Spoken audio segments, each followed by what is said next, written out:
What's up, everybody?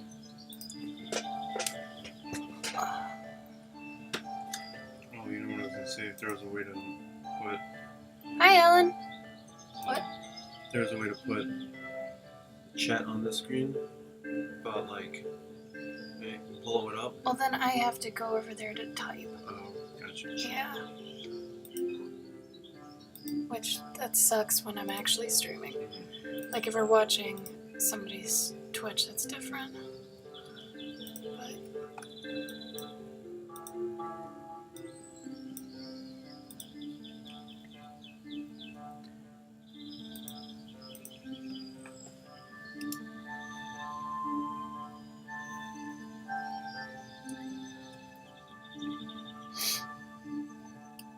But how's everybody's Friday?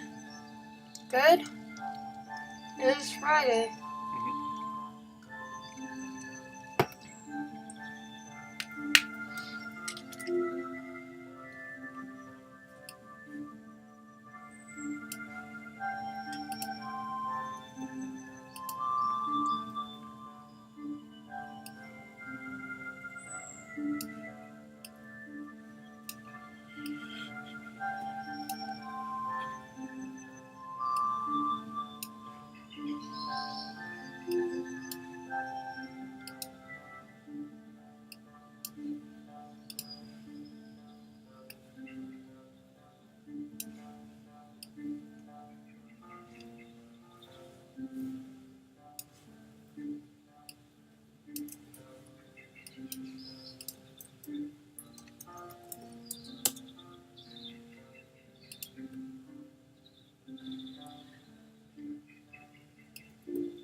Oh, that was the right password show.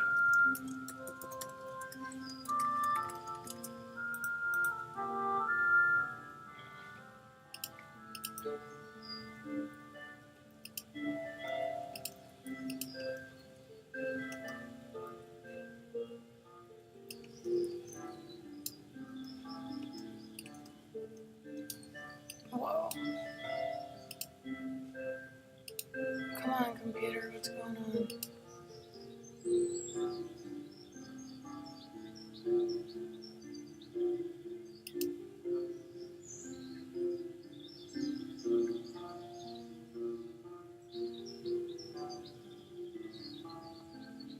Oh, that's cute, Soggy. Is that Hatterisu Miku? Hatsune Miku? Forget her name.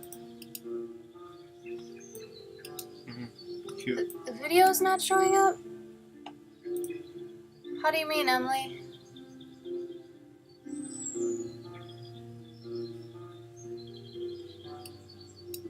The video isn't showing up at all?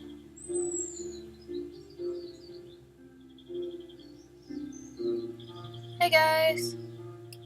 Let us know if there's any tech difficulties, because we've been kind of having them.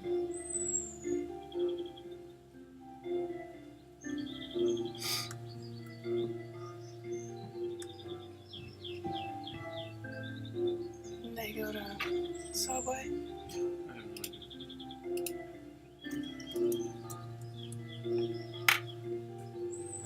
Weird.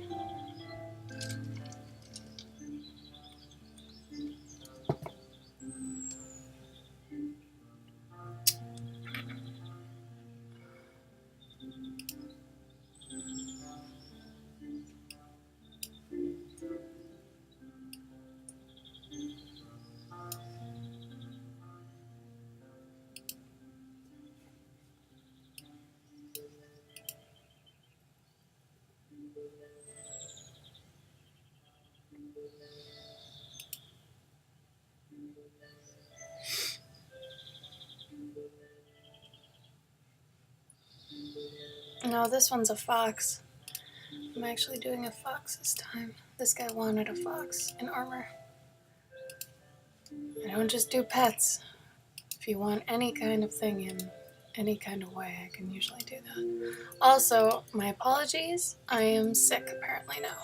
Yesterday I didn't feel sick at all, but today, apparently the con plague decided to get me. So, apologies if I'm a little less talkative or if I'm a little quieter. I apologize. I know, right? I mean, I guess if you're around 80,000 people, at some point you're gonna get hit. True that, Soggy. True that.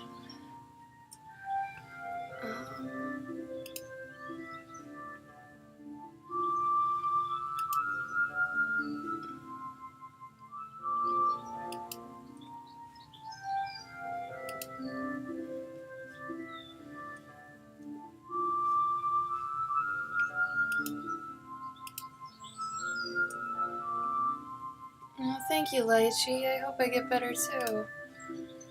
Usually I don't stay sick for long. Usually I don't get sick, but, you know.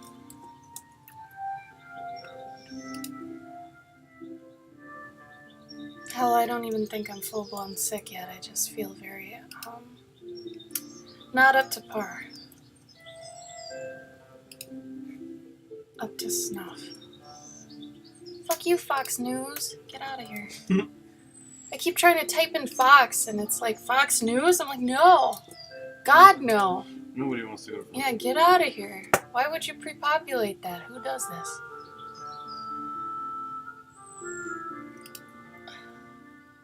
Oh my god.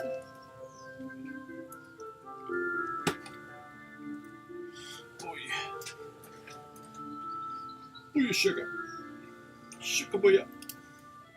Oh wow, Gabe, we can't see her. Can't see my face? No, your page, it's blown out. All of it? Yeah. I think when you're zoomed in it's not, but when you're zoomed out it is. If it did. Try zooming in. How about that? Oh, that's better. But not... Oh, that's the best, but... Good. Yeah, that's good. Good Since I'm job. not working with color, I don't need to have my shit right. Oh, I suppose that's true.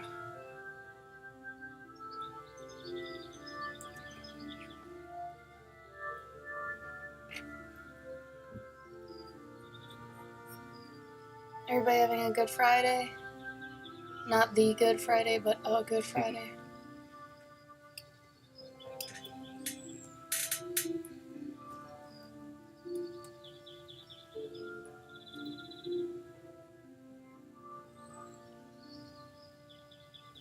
Or maybe it's because I typed in Red Fox. Chill Friday. It is. Quite a chill Friday. Oh no, Soggy, why? What happened?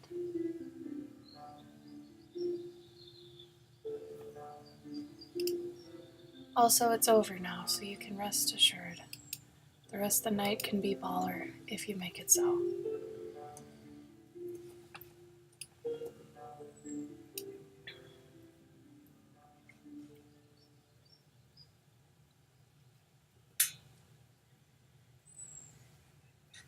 Actually, Gabe, whatever you did's really good because we can see all your like perspective lines and stuff. Oh, really? Yeah, and your ink lines. Mm-hmm.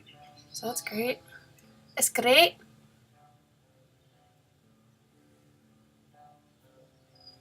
God damn it. Oh man,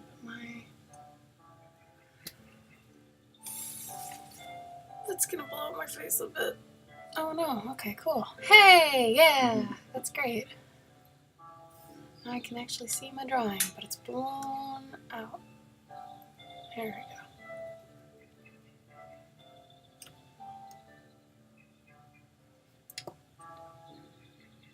So you know how they have like pre-orders on Amazon? For... Well, most recently I was looking at the Metroid pre-order, Okay. and it's like $10 cheaper or whatever if you pre-order it on Amazon. Yeah. Whereas if you go into like GameStop, it's like full price, right? Okay. But I wonder if the game is just that expensive, or if you get that sale price all the time. On Amazon, you mean? Yeah, actually, I wonder. Oh, I don't For know. Prime members. Oh, I don't know. That's a good question. It's gotta be a game that's been out recently. Oh my god, the underside of my hair is still wet and it's driving me nuts. Lady that comes in the morning called in. That's a good thing. She sucks to work with, but my department manager had to leave early. Oh no!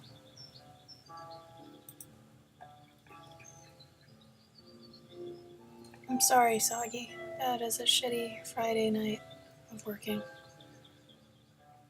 Go play some Path of Exile. Take it out on some noobs.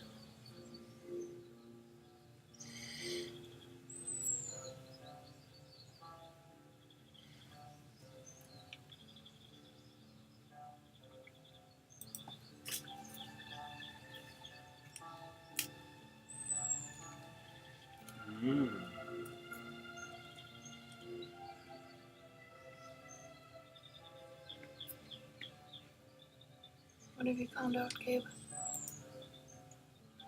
Dude, it's not cheaper. It's not cheaper? I'm looking at all these other games that just came out. Yeah. They're full price. So what's the smartest thing to do then?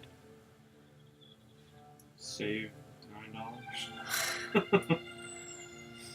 it.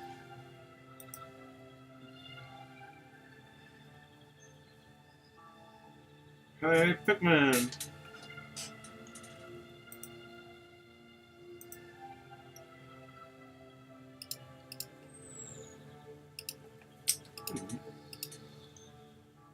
Oh.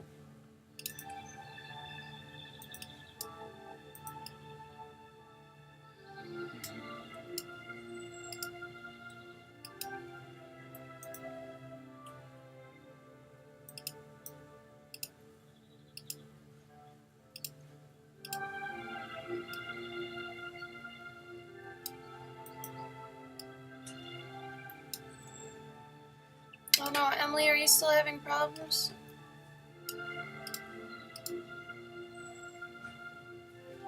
Oh. Ah. I just cracked my shoulder? That was weird.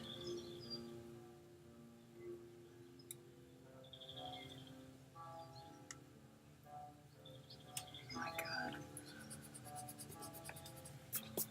I must have done this last night when I was kind of hopped up. So all my stuff is wrong on it. Oh, yeah. I remember. You weren't feeling it. I wasn't feeling it. I think now I'm fixing it, but it's still...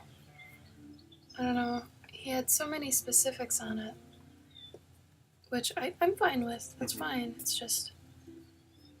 I'm wrapping my head around it when I'm sick. I probably should have gone to a different one.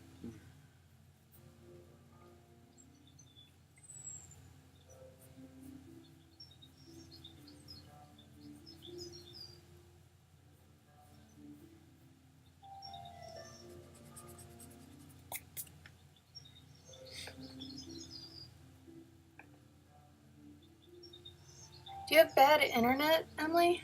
Is that maybe part of the problem? I know sometimes when we dual stream it can... Like, some people have had problems.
Oh, Emily, I'm sorry.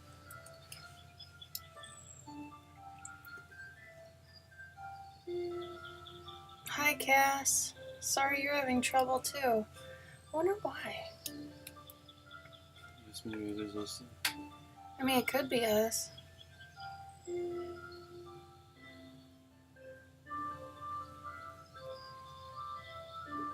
Oh, Cass, that sucks. Plan dates. That would help. Hey, Gypsy. Yeah, don't give up, Emily. You can do it. I have learned, though, that the phone is, not so hot at Twitch. Like, my phone sucks at it. I think it's just how it is.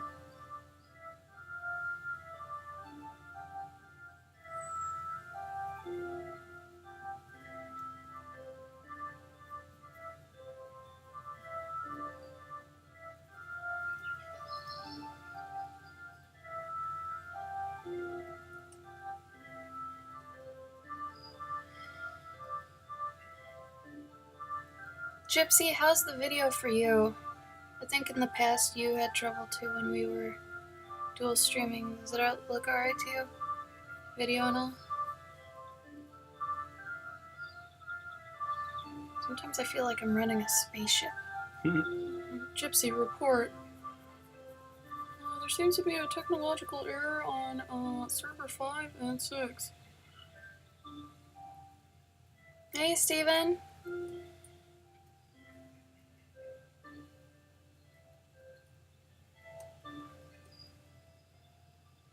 Oh, cute. Steven, are those your emojis you made? Those are pretty cute. Is there an otter in a trash can? I don't know what that is, but it's damn cute.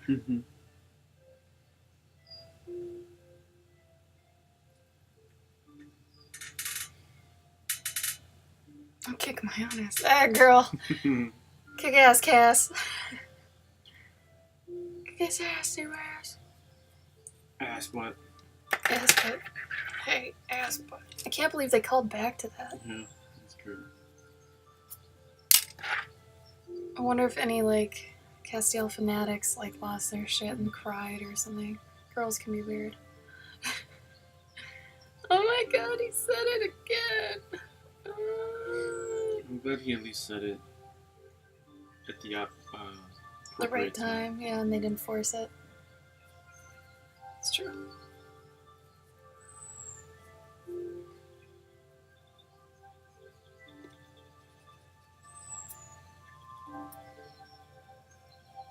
I think I feel a little bit better about this.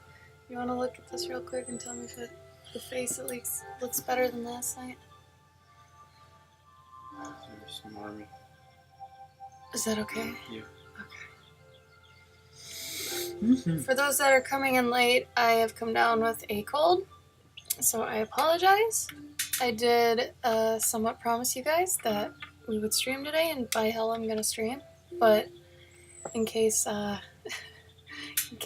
too low or you can't hear me, ask me to speak up. I apologize. The pizza man conversation was best on a supernatural. That's true. When Cass was confused about why the pizza man, the porn scenario. That's great. Wait a minute. Sagi, does that mean you watched it? Wait a minute. What did we tell Sagi to watch? Oh, Parks and Rec. Sagi is supposed to watch Parks and Rec. I got weeds growing from my hair. You mean my flowers? Yeah. Side effects, you know? Side effects.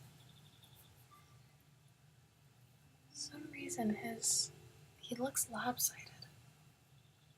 Did you notice that? Okay. Maybe it's just me.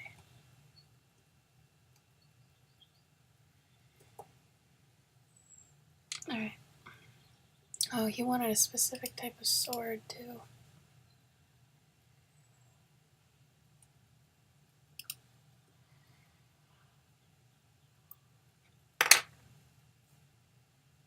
Oh, Gabe wanted me to start watching The Office. I watched, 3 episodes? Mm-hmm.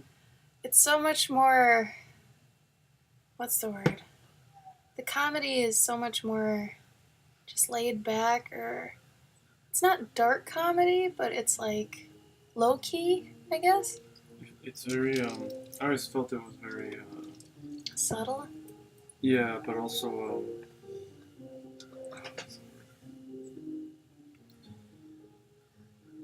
it's like uncomfortable. You know? Yeah, it's absolutely uncomfortable. That's a great word for it. Uncomfortable. It's cringing. Yeah. Like cringe comedy. This is a really weird sword. What is it? It looks like a mix of a European sword and a scimitar. Is it from something? He says it's German, but it looks Middle Eastern. Yeah, cringe humor's kind of rough, man. I like fast, quippy humor where if you're not paying attention, you might miss it, but that it's witty and I don't know. Parks and Rec is perfect for that kind of humor, I feel. Especially Ben Wyatt. He's my favorite.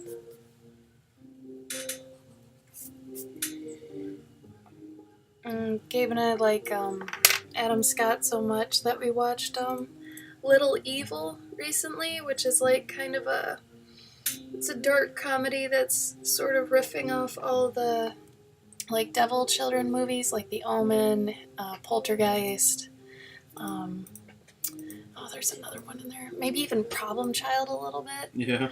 But it was more funny and just kind of making fun of those, but it was also cute. I don't know. I'd recommend watching it if you want something kind of lighthearted and different. Hi, Laura. Welcome back. I didn't want this camera to get in my face, but I think it's going to have to. Okay.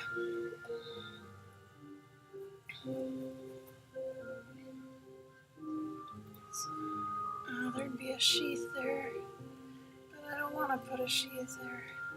Balls.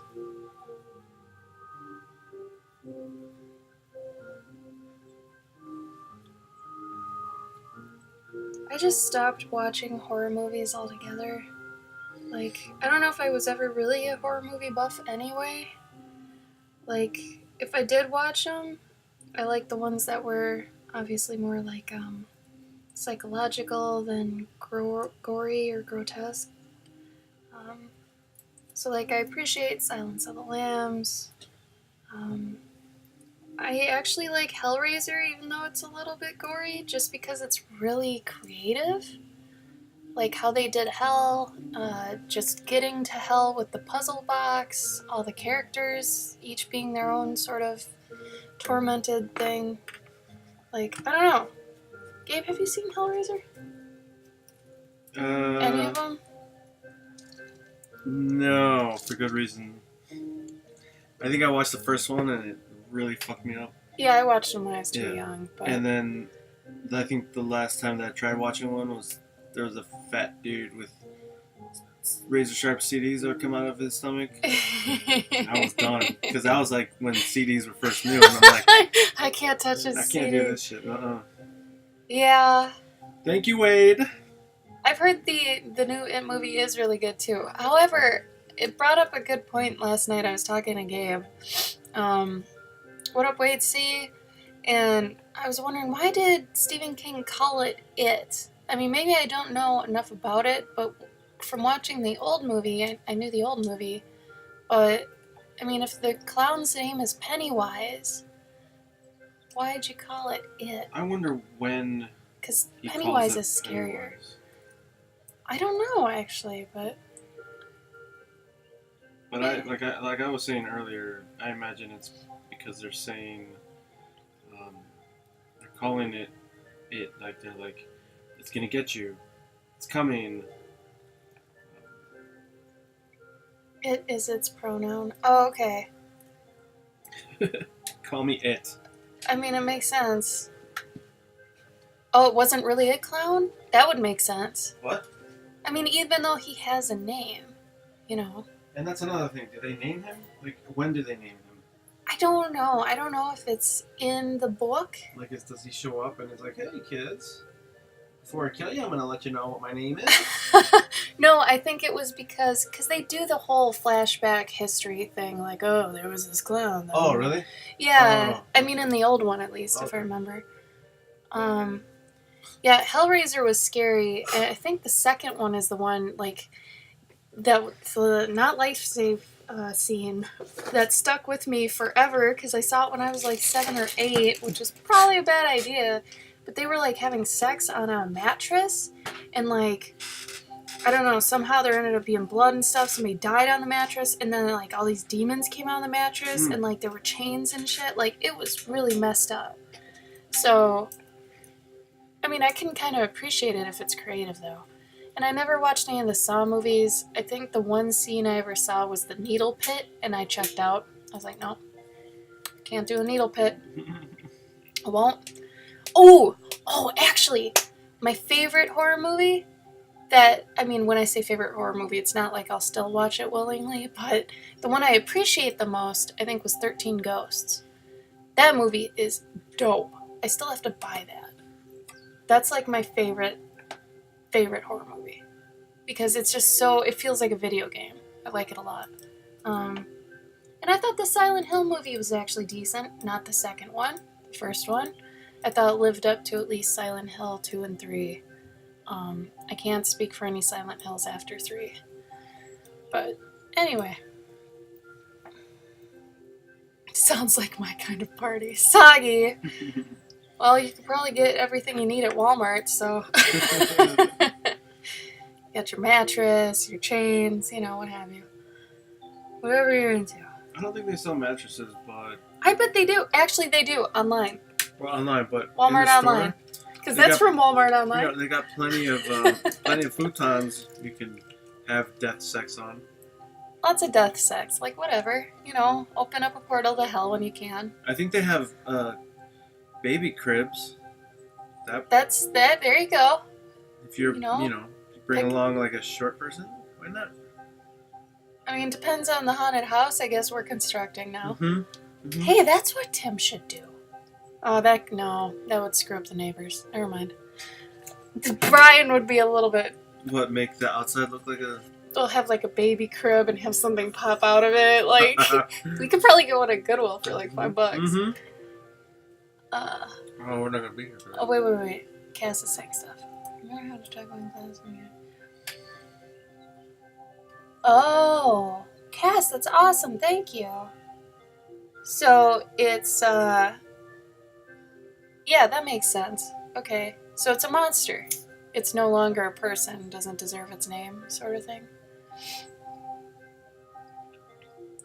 Oh no, Wade. Mm-hmm. Pinhead was scary, but I like that he was so what's the word, where he's collected and just very calm and matter of fact about how he's gonna torture you and stuff, you know? Baby mattresses.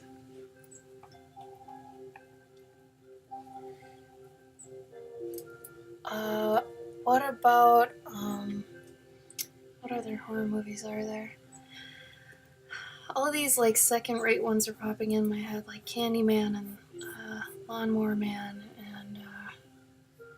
and, Would The Crow be a... No, The Crow's not a horror movie.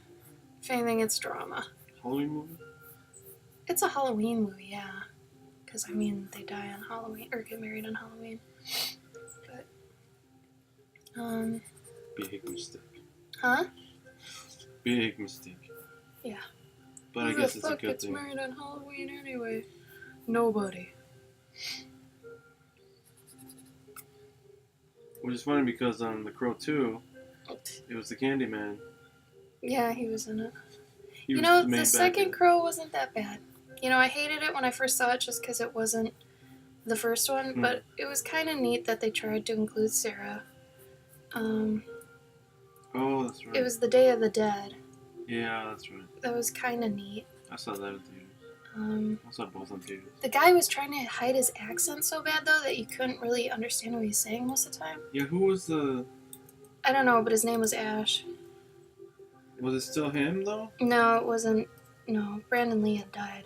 Yeah. I mean, what I mean is it's the same character. No. essentially. No. It's just the spirit of the crow. Okay. So like he had a son, they both got killed, so then he has to avenge his son Right. instead of a love. Vincent Perez. Yeah, that guy. He's Mexican.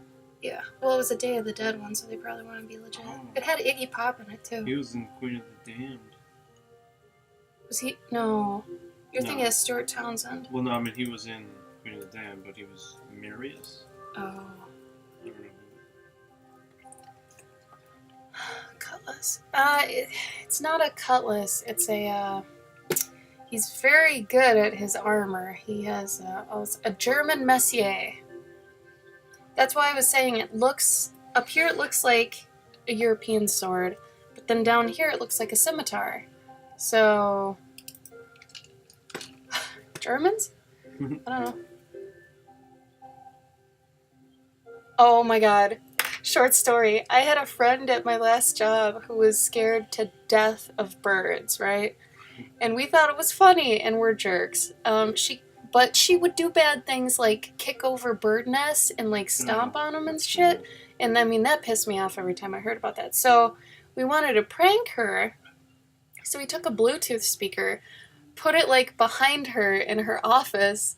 And then when she was sitting there for like an hour, it's really quiet in the morning, like right when you get in your groove, like, 10:30, 11 o'clock, we just had like a, ah! And like she screamed bloody murder and ran out of the office.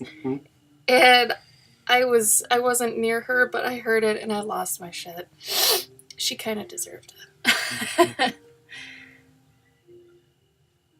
Yes, Wade, I was talking about the crow. I'm a very big crow fan. Yeah, she deserved what she got. I agree. Anyway. I mean, I don't usually go out looking for that kind of trouble, but like I said, protect the littles. El que busca encuentra. What does that mean? He who looks will find it. There you go. Happy Friday. That's what you say to. There you go, Soggy. Hey! I was gonna make a new raven piece with 2 ravens in it. Some Nordic folklore callback. But You know, it'd be great. What would be great? I forgot to tell you this. What would be great? What if you put like they're both standing like over like an eyeball? I don't want to get gross. You can do that. Because you copy me with everything I do anyway. Oh, yeah. He knows his girlfriend's smart, so he copies me. Hell yeah. My coattails are dragging pretty hard, Gabe. Hell yeah. Birds are the best. And honestly, if you like drawing them, people like buying them.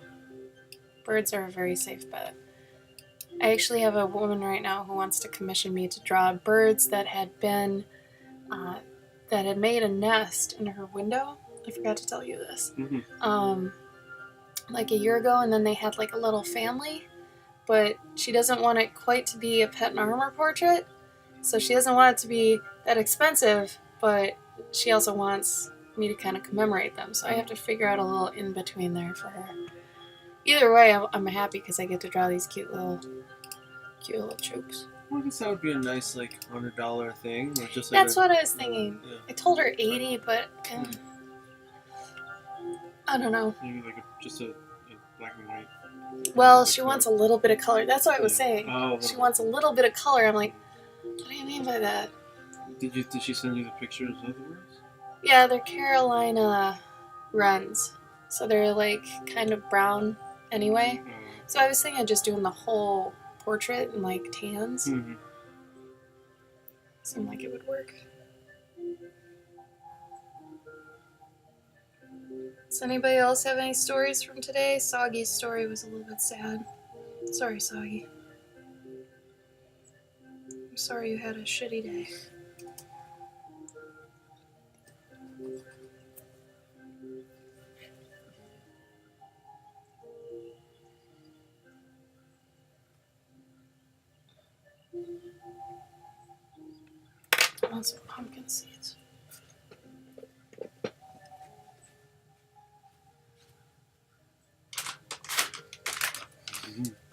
What? Why are you laughing at me?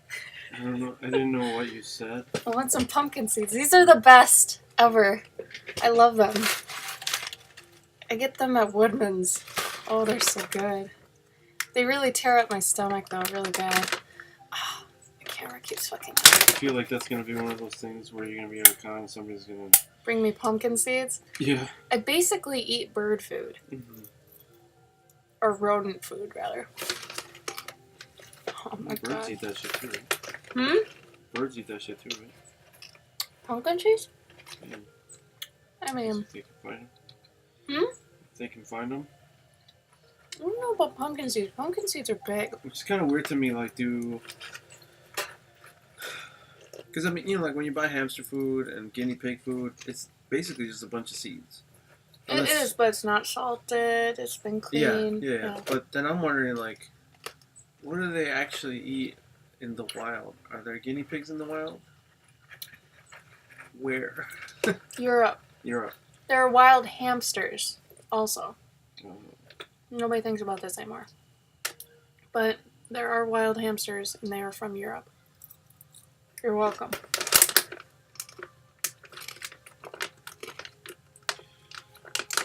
Awesome, Emily! Woohoo! Get it. Mm-hmm.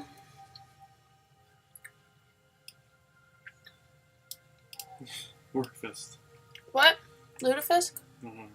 Cass. Oh, Workfest. Oh, Emily, I don't know. Maybe someone was downloading something.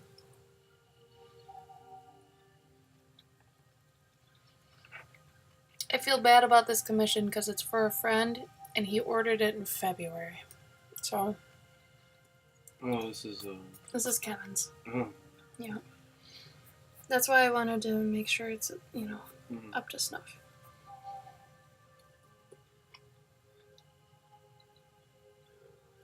And if I'm not happy with it, I'll probably redo it. Because I feel so bad about it. He's been so nice about it. Mm-hmm. He's a really good guy.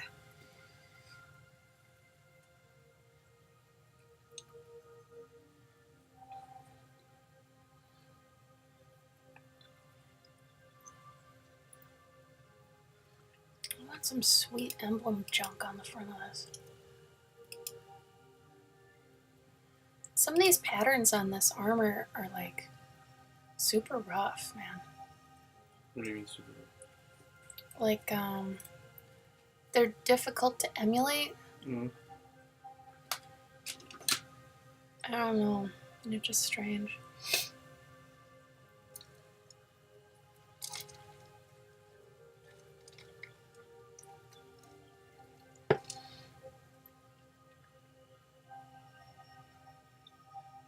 Hi, Faith. Thanks. Appreciate you joining us on your break. That's nice of you. Serious, you guys. Pumpkin seeds. Faith always working.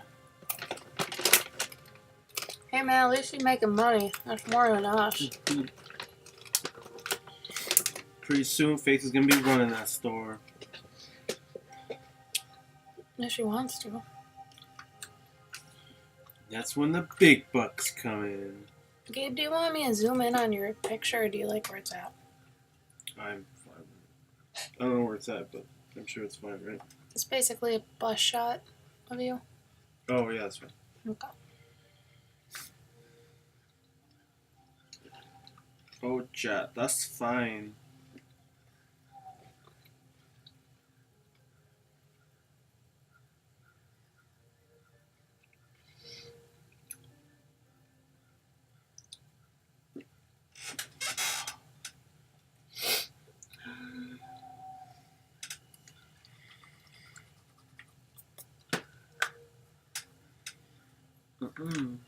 Yeah, this armor is just so intricate, it's a bit tough to emulate.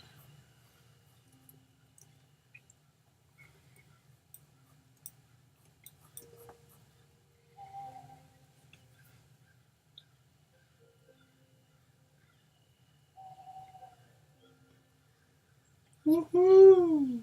Oh, shut up. Leave me alone. Oh, Soggy's listing the Jack Johnson, everyone. Faith says you look so handsome today, Gabe. Oh, well, thank you. Gabe looks handsome every day. That's alright. Sometimes I don't. Sometimes my hair is crazy. I don't know about that. I mean, just because you got crazy hair doesn't mean you look bad. Well, media tells me that I do. Fuck media, man. Like, what? Since when have you cared about the media?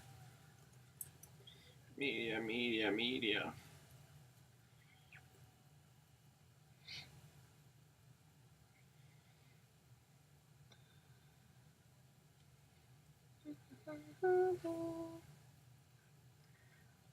I don't know, man. He wrote a song called Bubble Toes. That's kind of gross. Hey, that's a thing. What? It's a condition. Is it? You leave his mom alone. What? He's talking. I think he has a foot fetish. Who does that? Who writes a song about? No. Gabe, that nose is not cool. No. Uh-uh. Where do I put it? I don't think at that angle you'd really see much. No. No. Can I do it? So where? Here. Because I can see where it needs to go. You're just used to drawing flat noses. Because I think it would go like this.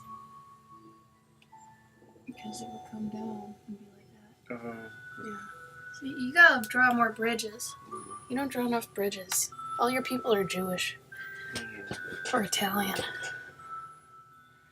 Oh, I think she told us about that. The foot fetish guy that asked for pictures of her feet. Mm-hmm. Yeah, I think she told us about that. Ooh. Luckily, I've never had something like that happen to me. I mean, I've had weirdos, but that one's pretty weird.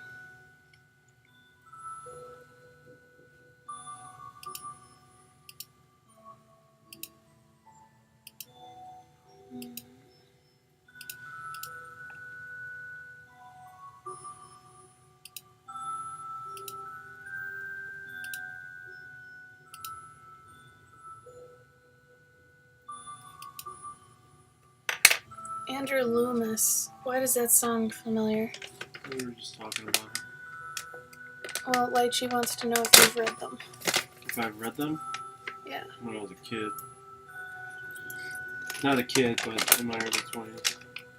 Wait, did Gabe erase what I did? No. Did you erase what I did? No. Just redrew it. Is that the nose? What? The nose you're drawing right now, is that the nose? No. Draw that nose like I drew the other nose. It's still too flat. Just come in and go eh.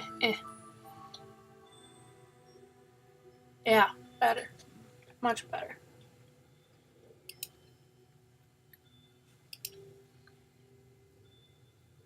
Man, I don't get how these helmets work though.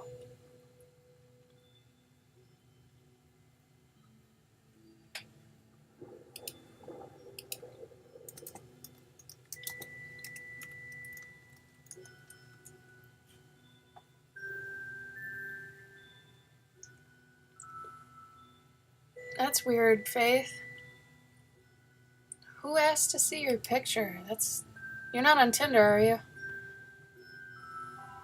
If you're on Tinder, you're asking for it.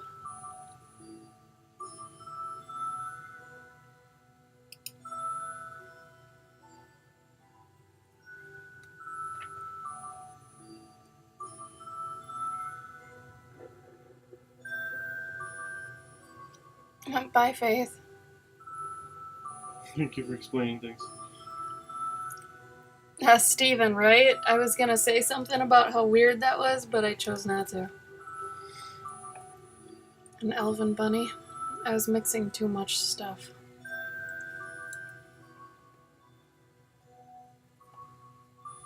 I think it's mixing too many ears. Oh, DA, weird. Yeah, I would get off DeviantArt forever if I were you. It's a bad place. Enjoy the rest of your day, though, Faith. Okay.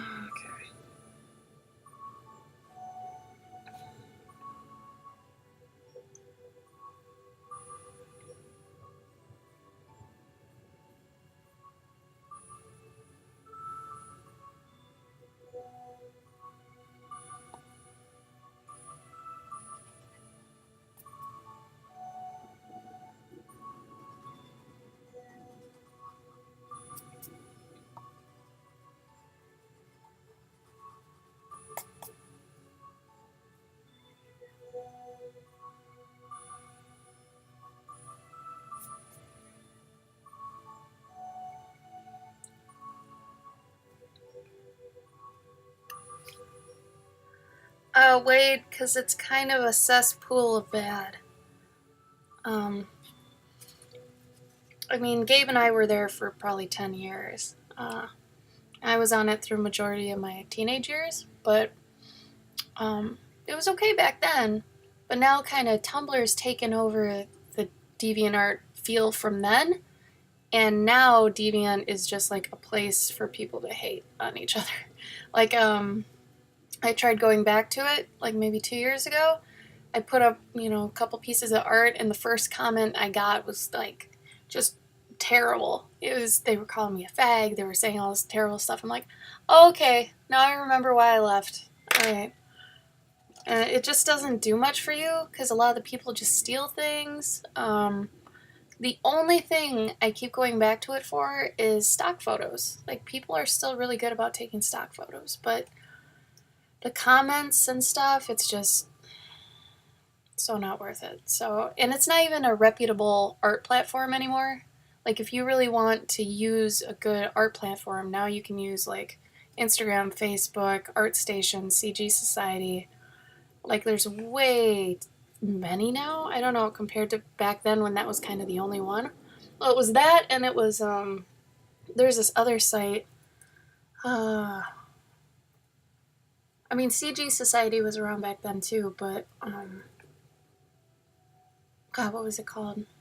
There was Elfwood. God, I forgot what it's called. But yeah, DA is just not a good place for budding artists anymore, I don't think. I don't. Maybe if you want to hang out with other artists, it's not like, constructive. Yeah, if you want to get your work out there, I don't know a lot of artists that have money. That's the reason I don't go on there anymore, because it's like I don't buy art from other artists. Like, so I imagine like a lot of other artists are like me. I know some artists do buy art, but who are you trying to what's the demographic there? Yeah, like what who are you trying to get money from? Like, this many artists or this many norms, right? Like, that's a lot of people that you can hit at. Oh, Steven, we actually order our tiered things from cleardisplays.com. They're really nice plywood, and they have acrylic fronts, and you can break them down and take them to shows. They're really light. I know Wiley Beckert uses the thing you kind of linked, the foam core thing, but it's too easy to get damaged. The lifespan of it's too hard to make, too much time.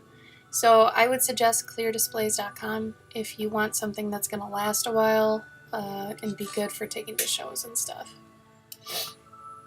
But wait, that's not to say that like we don't go on. I still go on DeviantArt. I still post things like once in a while, but I don't know. It's a different beast, Like, it's not. I just don't understand who you're catering to there, because now it feels like it's only like preteens, because anybody from like 15 and up is probably on Tumblr now. So it's like DeviantArt is just really young people, or the people who have been there forever. Like, I bet J. Scott Campbell's still on there, and like, all you're doing really there is showcasing stuff. The prints really don't sell well. Like, that's not a reputable platform for that either. So, because Etsy's that now, or Society 6, or Store Envy, Big Cartel, there's way, higher amounts of places you can get that from now. For making money, it's not a great place. So you can't get seen there, you can't make money there, you can't really make good connections there easily. Their upload system is bullshit. Like, if they would have made it easier to upload a piece of art, fine. But over the years, it's gotten more misconstrued, more steps, and you can't even do it really from your phone. Like, that's the worst thing. They don't even have an app that makes it easy to do. It's not like Instagram where I can just take a picture of this, upload it within 2 minutes, Like, DeviantArt it's a time sink. Yeah, I feel like they're falling behind at times, too. They're very far behind, yeah. Yeah, I really only use it for going back to Senchi stock, once in a while. Because her stuff's still solid. But most people, it's just, no.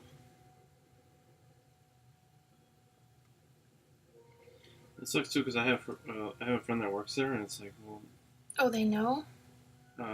It's kind of. I think they all know, but like they can only do so much because for them to actually fix things, I think they'd have to like do a real but it'd be big worth overhaul. It. Like if they made it so it was easy enough to post like Instagram, I'd probably go back. Like if the people got better. Like, because all the bigger people, I feel like, have moved on. Mm-hmm.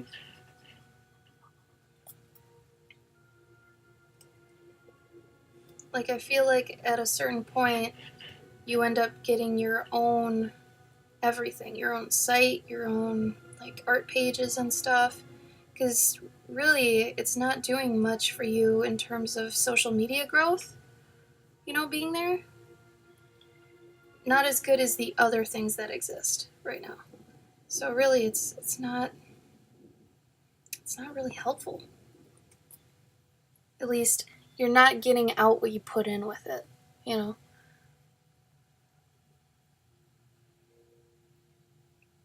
Tumblr's a weird one because I usually just throw things at Tumblr and like forward them from Instagram, and I get followers and stuff. I don't get many replies, but when something catches, I'll usually put my Etsy in my post, like every post. And if it catches fire, then at least that's free promotional stuff for my Etsy, where DeviantArt can't really do that. It really can't. It doesn't have that virality option where you can't, favoriting isn't like reblogging. Yeah, it doesn't tumble. It doesn't tumble. If it did, that'd be great, but... Sure, you might get that daily deviation, but... Gabe, you want to try that nose thing with her again? Yeah, I'm trying. It's just so... The problem is it's so... Like, if you see this? On this side? That's like print size. So, huh? I can't see where you're pointing at. Oh, well, this portion of the screen, right? That's like almost print size. So, like, I'm adding details that... You're also giving me excuses. No, I'm giving you the excuse. The definitive excuse. Don't do what Gabe's doing right now. No, but can you understand what I'm saying? Yeah, but it still doesn't look like a nose. No, I know, and I'm trying to fix it, but it's like doing pixel work. We'll fix it later. No, I know, but does that make sense? Like, it's hard because it's like doing pixel work. Alan Green asked you a question.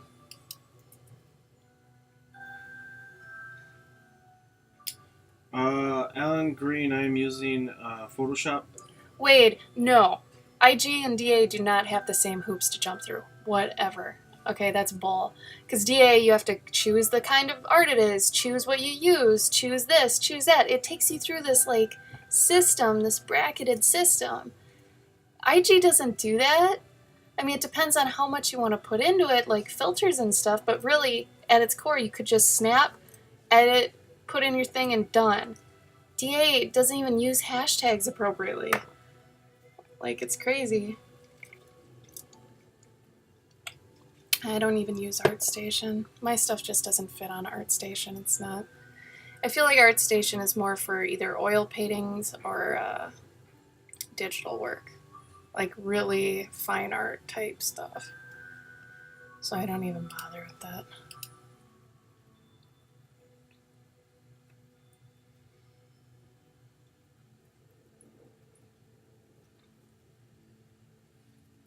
Oh, Emily, that's great. Yeah, well then ArtStation needs to pick up their shit too. Because that is just such a terrible system, I won't use it. It's not mobile friendly, it's not quick. It's just, I don't even understand. Like, all the stuff it makes you do, you could just do with hashtags. It's kind of ridiculous. It's also another, like who are you trying, who's your audience there? Yeah. Other artists? Okay. Yeah, that's the hard thing. That's where Instagram and Tumblr, I feel, have a leg up on ArtStation, DeviantArt, art sites. is where it's showing normal people too, people that aren't artists. And I feel like that's where majority of your fan base can be now. It's not other artists, it's fans, it's like people, you know, because those are the people that are usually going to buy from you.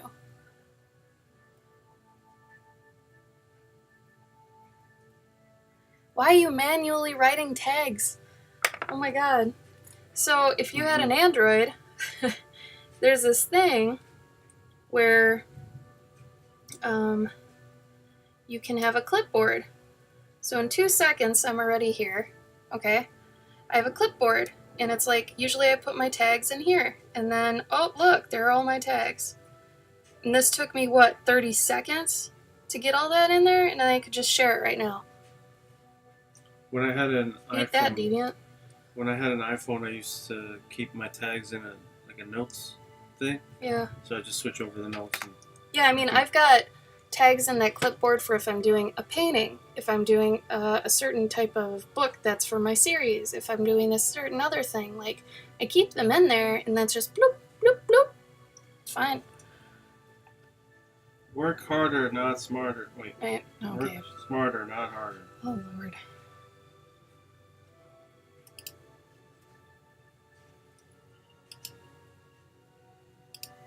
Yeah, I don't know what iPhone does. Maybe iPhone doesn't have that. But I'm assuming you could download an app at least that does something similar.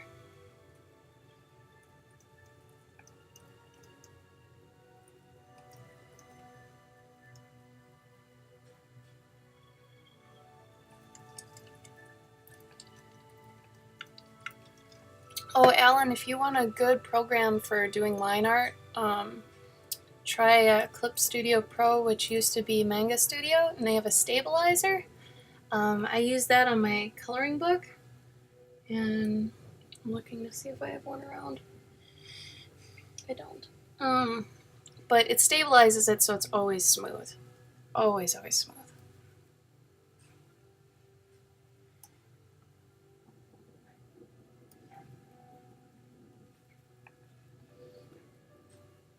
Or alternatively, there's Lazy Nezumi. If you don't want to buy Manga Studio or get it. Manga Studio's only like $60 though. Yeah. And on a sale day, I think it's maybe like 10. Ugh.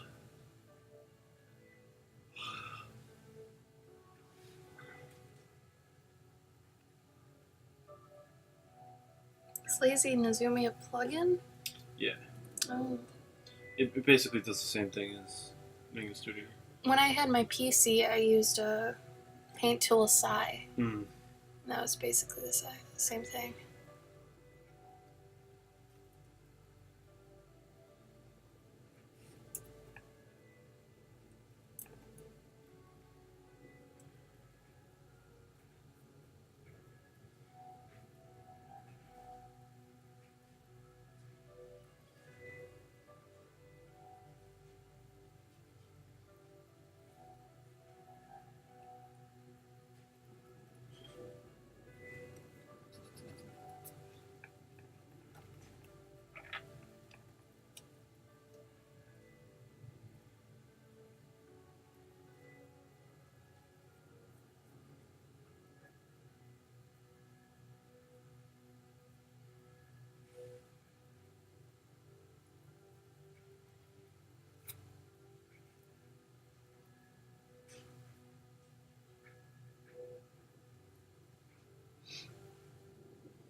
Oh yeah, Sagi, go take a nap.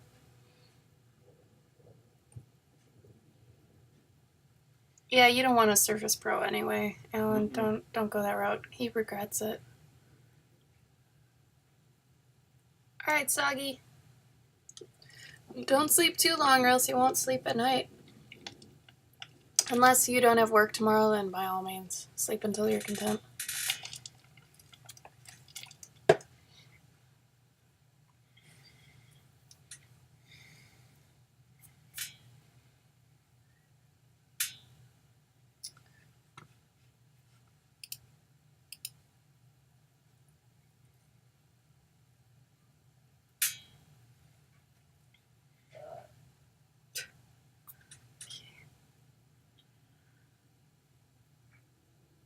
Alcohol, in my opinion, isn't for anything, but that's just me. Oh, good, Soggy, play your games. Oh no, Steven, is that your Starbucks shift?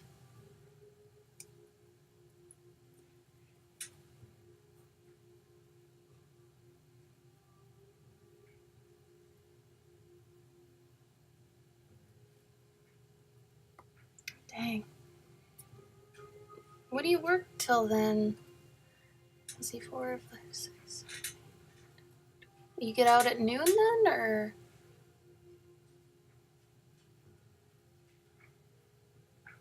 Five to 1. Damn. It's crazy. That's rough, man. You can do it. That means you're there for the morning rush. Godspeed.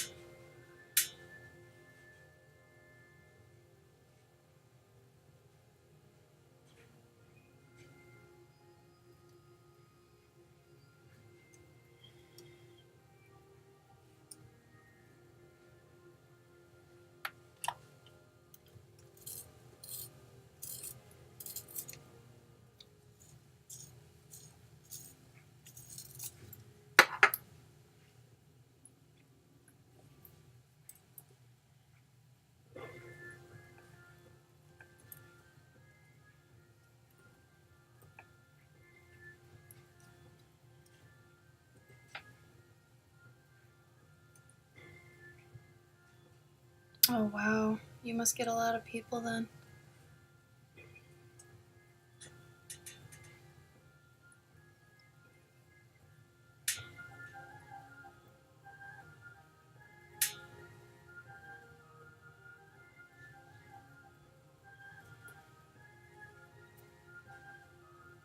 Well, at least you're busy, I guess. Sometimes that's better than not being busy.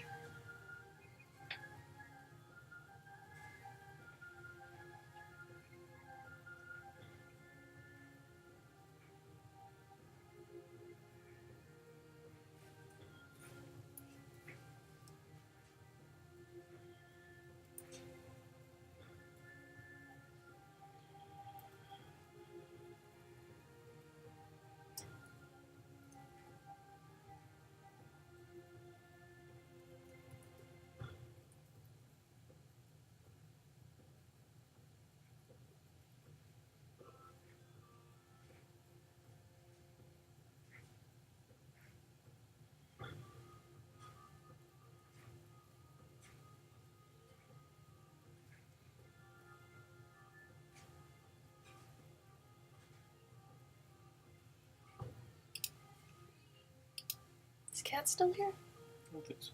Oh.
Oh, he did say I could do a cape.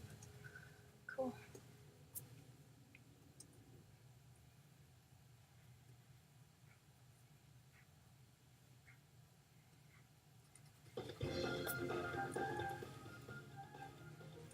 Does anybody have any plans for tonight, or are y'all staying home?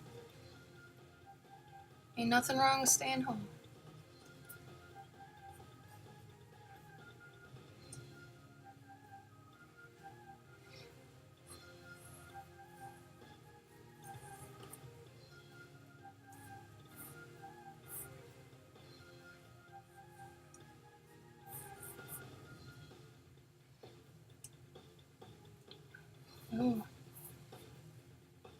Way to balance it, Em.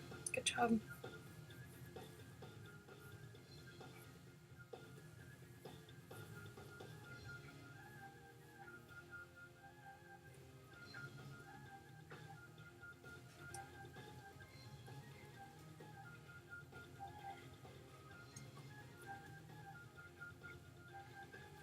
No shame, Lychee, no shame.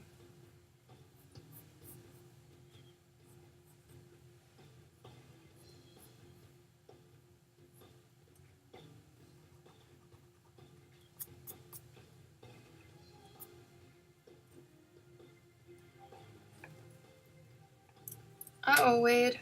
Where do you live again? Are you in Florida? You're not by Florida, right?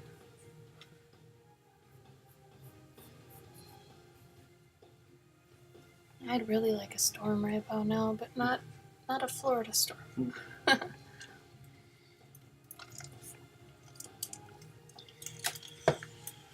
All right, Laura, I forgot about that.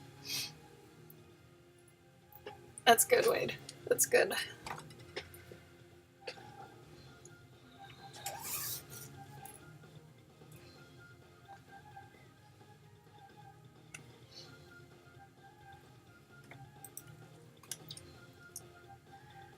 You catching up on hurricane junk?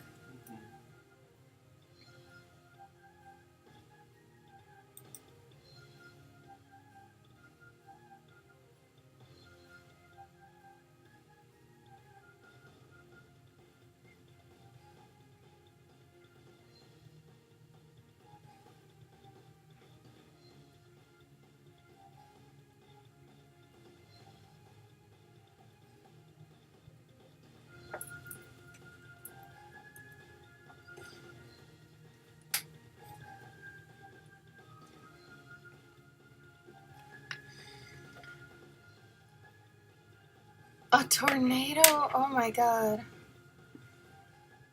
So the Northeast has tornadoes, the Southeast has hurricanes, the South has drowning, and the West is on fire. Midwest is all good. I think we had drizzle yesterday for like 5 minutes, and then today it's sunny. Can't complain.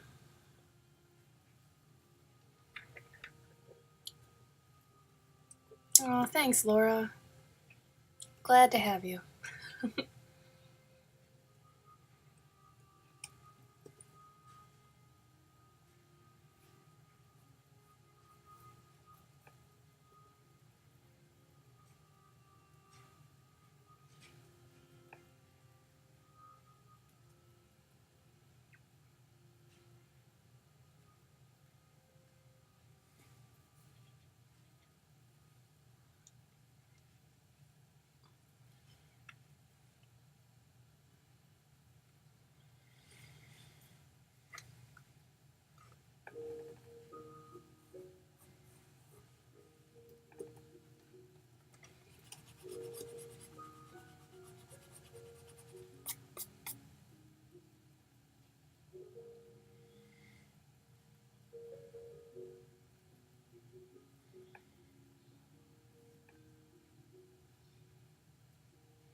Mm.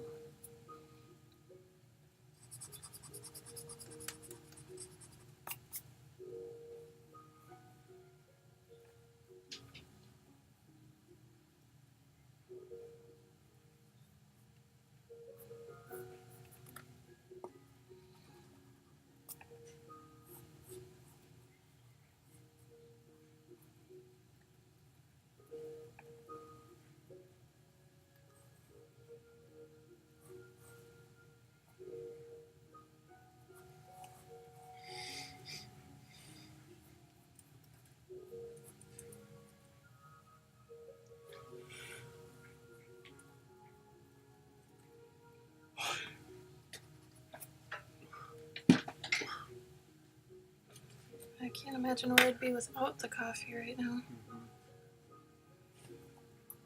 I'm still tired though.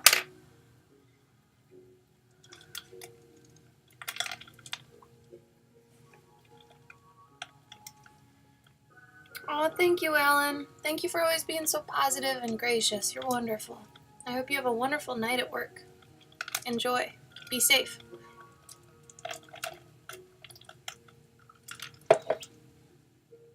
Lychee. Yeah. But as you get older, you learn not to care as much, and you realize everybody's journey is different, and you still slip up once in a while, but it's not nearly as much as when you're a growing artist, I had that this weekend.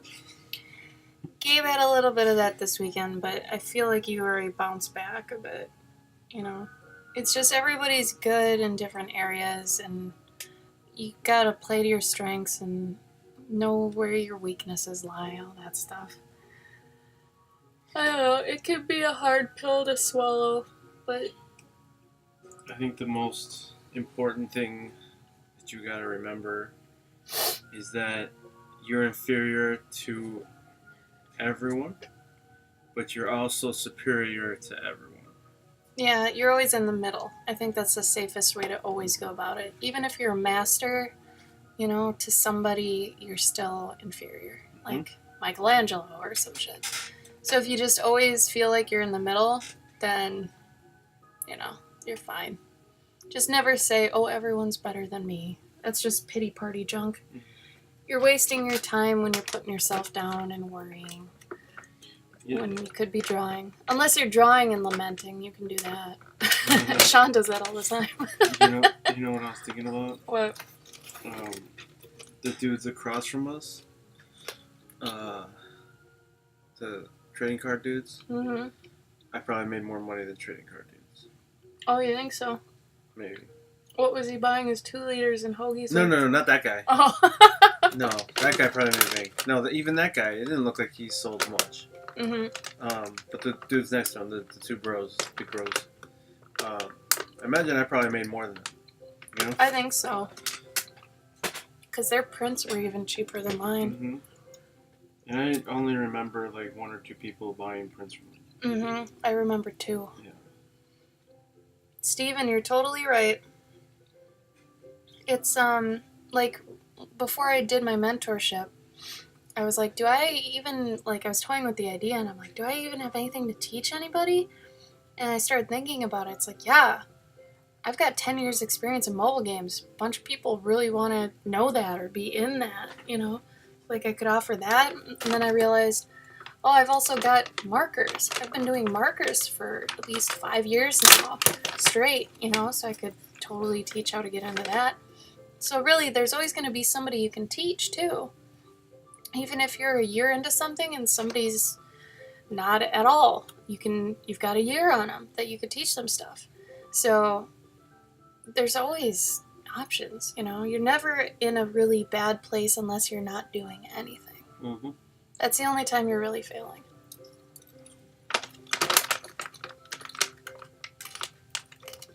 Absolutely, Emily. Very true. I mean, everybody has a different end game, And I mean, also, this one's a hard one for me to swallow when I'm afraid someone's story or something is too close to mine. Sometimes that makes me want to just throw it away or give up on it. But I always have to remember that people can't tell something the same way I can. Even if it's damn close. And of course, you're going to probably be compared to them if they end up publishing it first or something. That might be just a pill you have to swallow. But at least you did your version, and who knows, maybe somebody else won't have known about the other version. I actually met somebody this weekend who didn't know what mouse guard was. So if they read one of my stories, mine would be their first impression of a mouse story. So I would technically be what they compare mouse guard to. So they'd be like, oh, mouse guard is like this story by this artist? So then I would have been their first impression. So you always have to remember that different people are getting fed things at different times, and you could be their first impression. So honestly, you should always just do what you want to do. It's almost like when, I'm trying to think of a song that's been covered that's, they were like, oh yeah, I love that song. so and so is amazing. You're like, whoa, I was talking about like 1980s so and so, like Tears for Fears maybe, right? Mm-hmm. Um, Mad World. Yeah, That's like been Mad done World. like 5 times. Yeah. Mm-hmm. There's got to be another one where it's more notable, where everyone thinks that, oh yeah, Britney did such a good job with that song. She's so creative. Like, whoa, hey now, Mm-hmm. she didn't come up with that song. Emily. Yes, I have a section of my bookcase that is Mouse Guard. Mm-hmm. Funny thing though, I've only probably read 2 of them because I started getting into it, and then I'm like, you know what? I don't want to accidentally steal any of this or have it affect my stories. So I've supported David Peterson, but I haven't really read him all the way. Same with Redwall. Like, so many people were saying my stuff is like Redwall. So I was like, you know what? I should probably just see what Redwall is. And I bought the animated series, I bought the books, and they're just sitting over there.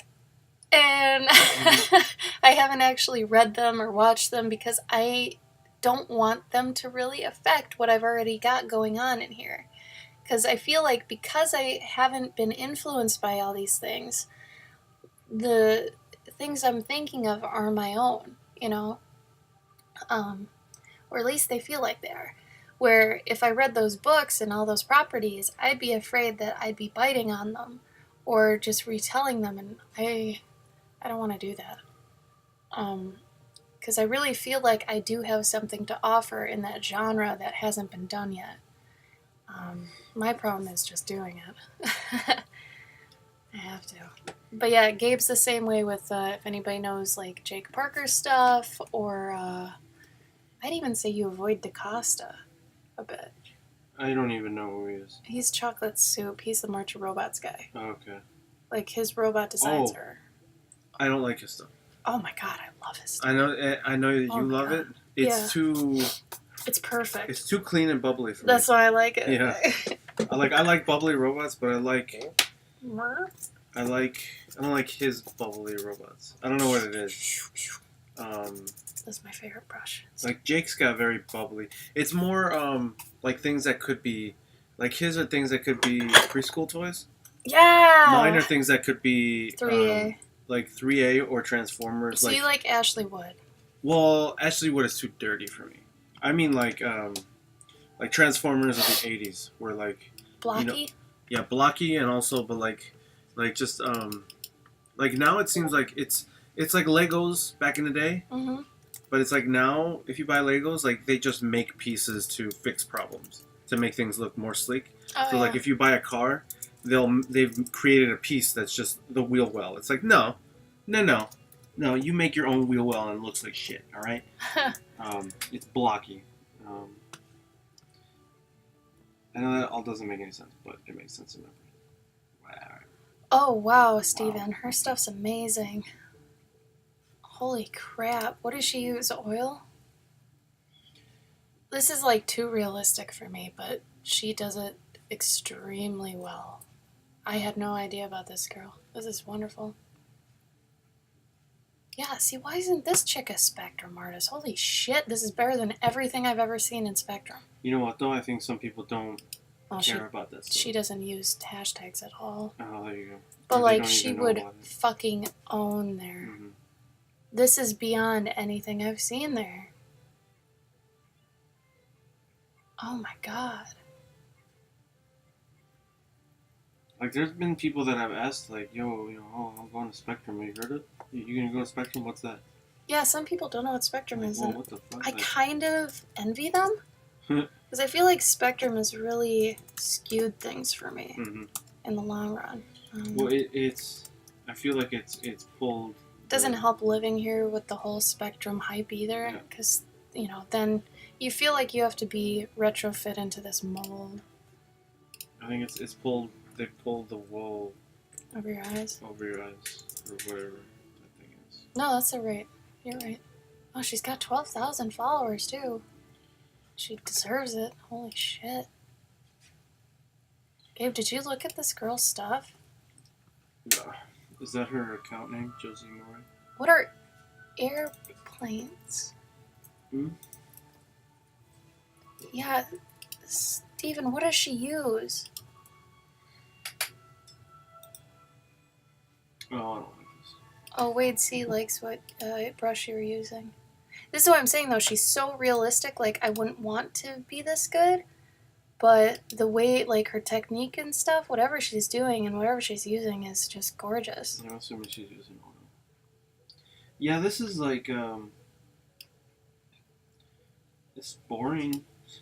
I know it's really bad to say, but you know what I mean? Like, it's Well, just that's like, just hyper-realism, though. that's You and I have the same, like, view of hyper-realism where it is very boring to us. Like, there's no real imagination to it. Yeah. Though it feels like she is synthesizing a bunch of her pieces and mixing things in, Yeah. which is cool. Like, that part I really like. Like this one, you can tell she's working these plants into this piece with this dove. Yeah. So I still think it's gorgeous. And I still think she's extremely talented.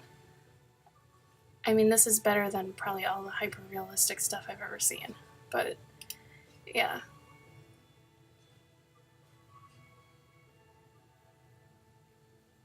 Oh, I know, the brush is great, right? I've got 2 giant brushes. They make me look like a little person. Look at these. I love them. Usually I use them for, this one's actually legit. I use this for, like, watercolors that are big. So I can do big washes. Like, it's huge. This one I bought for fun because it's for all the pencil shavings on my desk, which I get a lot of them. And I really wanted a really ridiculous brush to get rid of them with, and I love it so much. It's my favorite. I keep them in these cute little like bottles next to my desk. It was only like $7 at Michael's or something. If you guys want one, you can get one.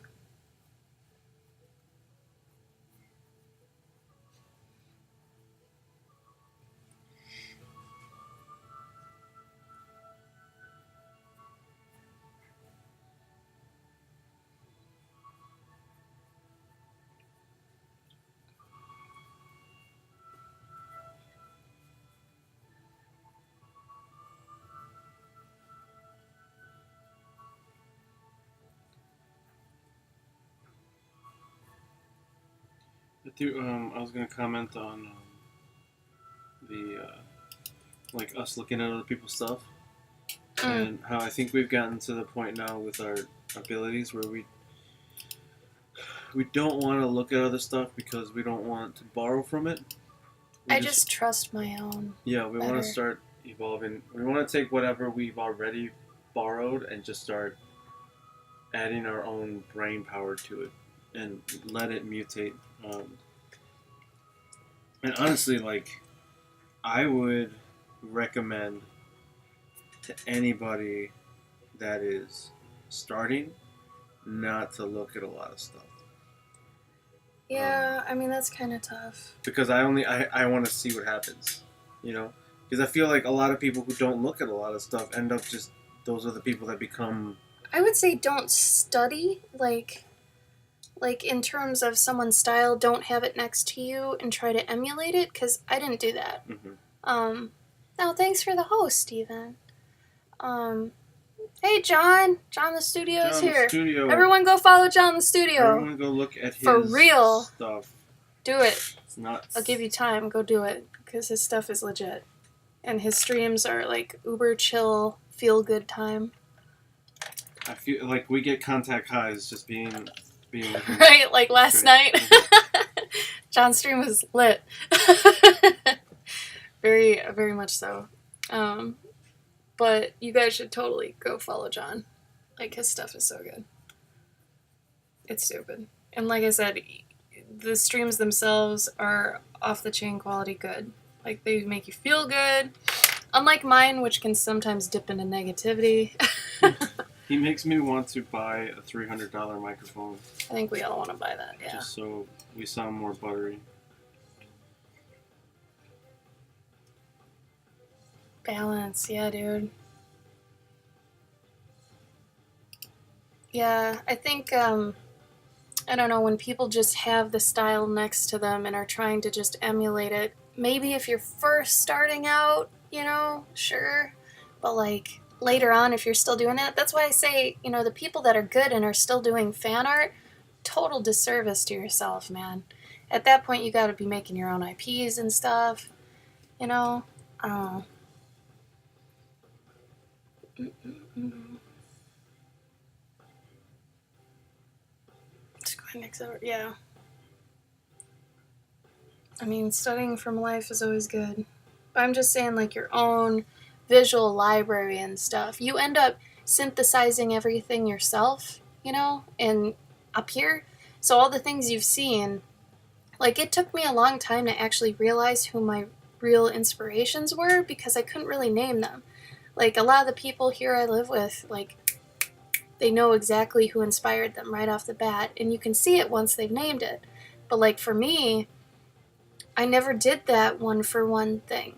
So in my head, I have to be like, well, what did this look like? And I guess it came down to Beatrix Potter and Brian Froud.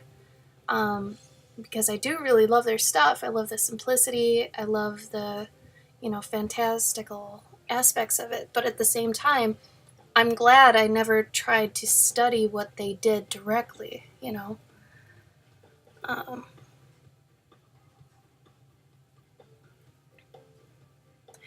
Yeah, Steven, I think you're right. I think your art is like very high above what usually people think of when they think of those communities. Just because, and I think DeviantArt was part of this originally with the brony and furry stuff. Like you think brony and furry, you think a certain type of art, I think, and then when you kind of throw your stuff in the mix, it's like some of them are hyper realistic, and it catches people off guard, which I think is great.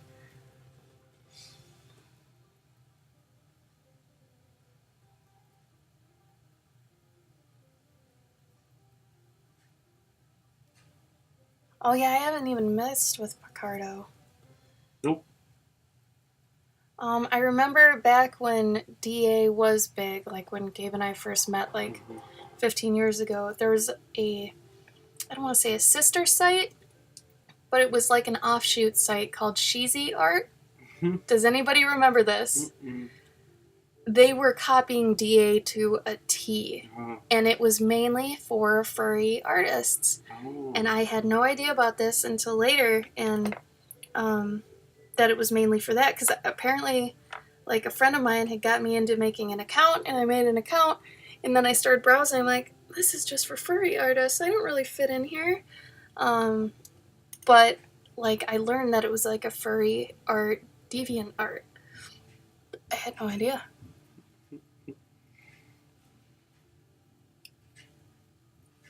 Yeah, honestly, John, I haven't seen much good stuff other than Stevens is like next level, like furry art.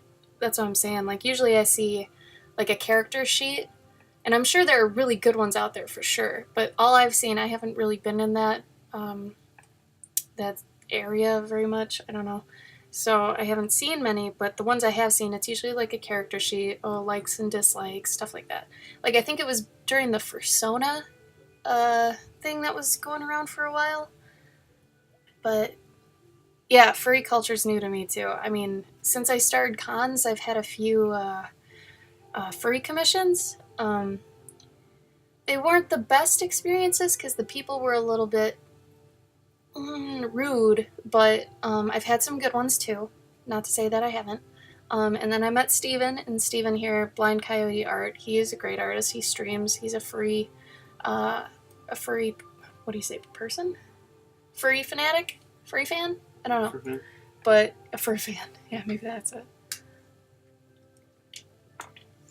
Yeah, there seems to be a fine line too. I think furries get a bad rap for being too deviant with their art. Because usually when you see it, I don't know, there are some people that dip a bit too far and it gets sexual. And when it gets sexual, that's when it gets weird, and I kind of duck out of that. But like, if they can keep it innocent, cool. But, I don't know if that's part of the culture or if it's just, I don't know. Yeah, unfortunately, it seems like they've gotten a bad PR rap. So Yeah, I don't know where that even came from either. I think it came from the actual people dressing up. Oh, maybe. And so now you got people who like to draw the animals, but aren't so much tied to the. Oh, what I do is not furry. No, no, no, no, no, no. It's not even. It's not anthro. It's not that. It's no. What I do is not that. Sorry. Since mine is like pet based, they're just pets that have been turned into bipeds. They're not the anthro style. I can't do that style very well, in all honesty. For some reason, Gabe, your camera's flickering. And it might be that light that's on. Well, maybe turn on, but turn it that way. So I think it's trying to like calculate lighting. Oh, totally, John. That's a great question. I'd be so curious to know that too. No, my stuff is more, like I said, Beatrix Potter, like, traditional fantasy animals, that sort of thing. I think the furry route, maybe, Steven, you know more about where it originated, but I don't know, I almost feel like Rescue Rangers or like DuckTales or maybe Disney had a hand in that. It does feel very animated, like old school animated. Yeah. They had a documentary about furries on something. I forget where. And, I mean, they had the MTV one, MTV Real Life. But, Oh, I'm a furry? Yeah, but that was interesting, though. Yeah. I did enjoy watching that. But I feel like that was almost feeding the problem. Mm-hmm. Where it was like, you're just telling me what I already know. Yeah, I don't know. I mean, this is where I think Steven could weigh in with, because I mean, I just want to know more about it, because I feel like what I do know has been, I don't know, plagued by the internet and media, so there's this tainted idea of it, and maybe it's not as, like I said, devious as it appears, Yeah, I think whenever they do make documentaries of it, it's just very one-sided. It is very one-sided, yeah. Nobody, and I think they barely talk about like the art aspect of it. Yeah, that's interesting too. They didn't talk about that in that one.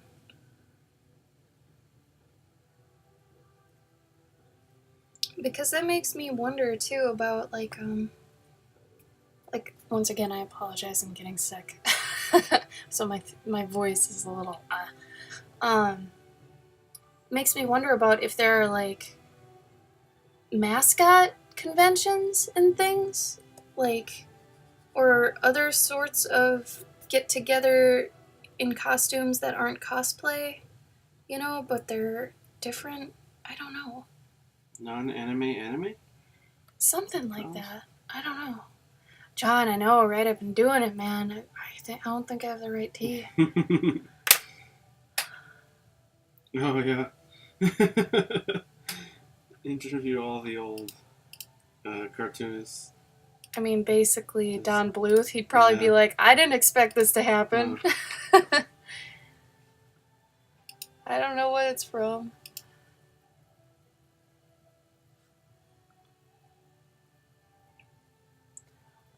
I'm wondering if it's just that, I'm going out on a limb here, but if I had to try to understand it, I would assume it's people who are very sick of humans in general, who really adore animals, and wish that animals could almost replace humans as, like, bipeds and stuff. Mm-hmm. Technically, Zootopia is a furry movie. Yeah. That's it. Yeah. Sort of, I guess. Maybe. I don't know. No, I would assume that because it looks like that style. Mm-hmm.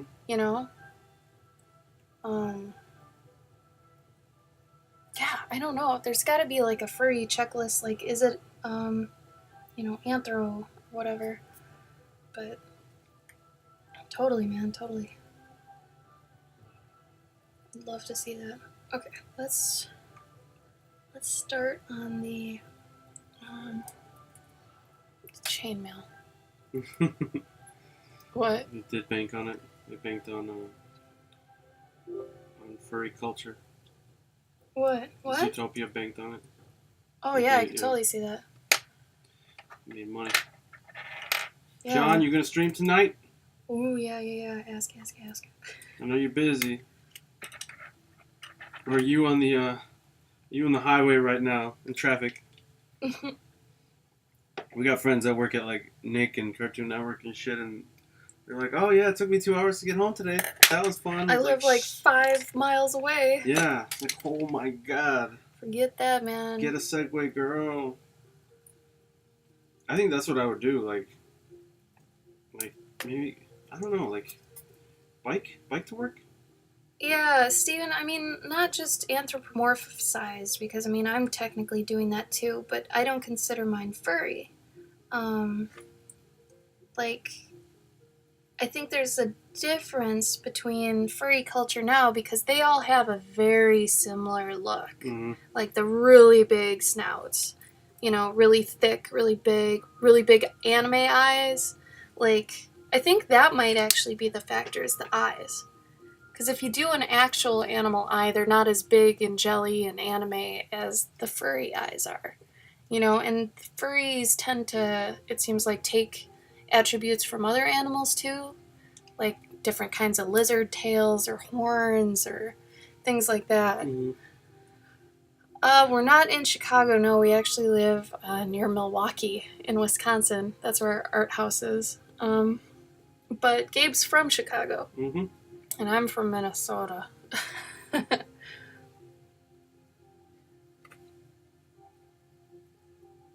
Open invite. The lip curve, yeah. Open invite to Mr. John the studio. If he ever wants to come by the house. Yeah, if you're ever in the area, John, or need a place to stay, we're always open. Our door here is basically open to whoever's like going through, wants to stop by. We have art jams here a lot. Because we're a big convention house, so people come by all the time. Even Pooey's coming over tomorrow, or even tonight. I forget because he's going to a gallery show. Oh. So, rotating door, man. Kind of fake being in the neighborhood. Cool. Cool.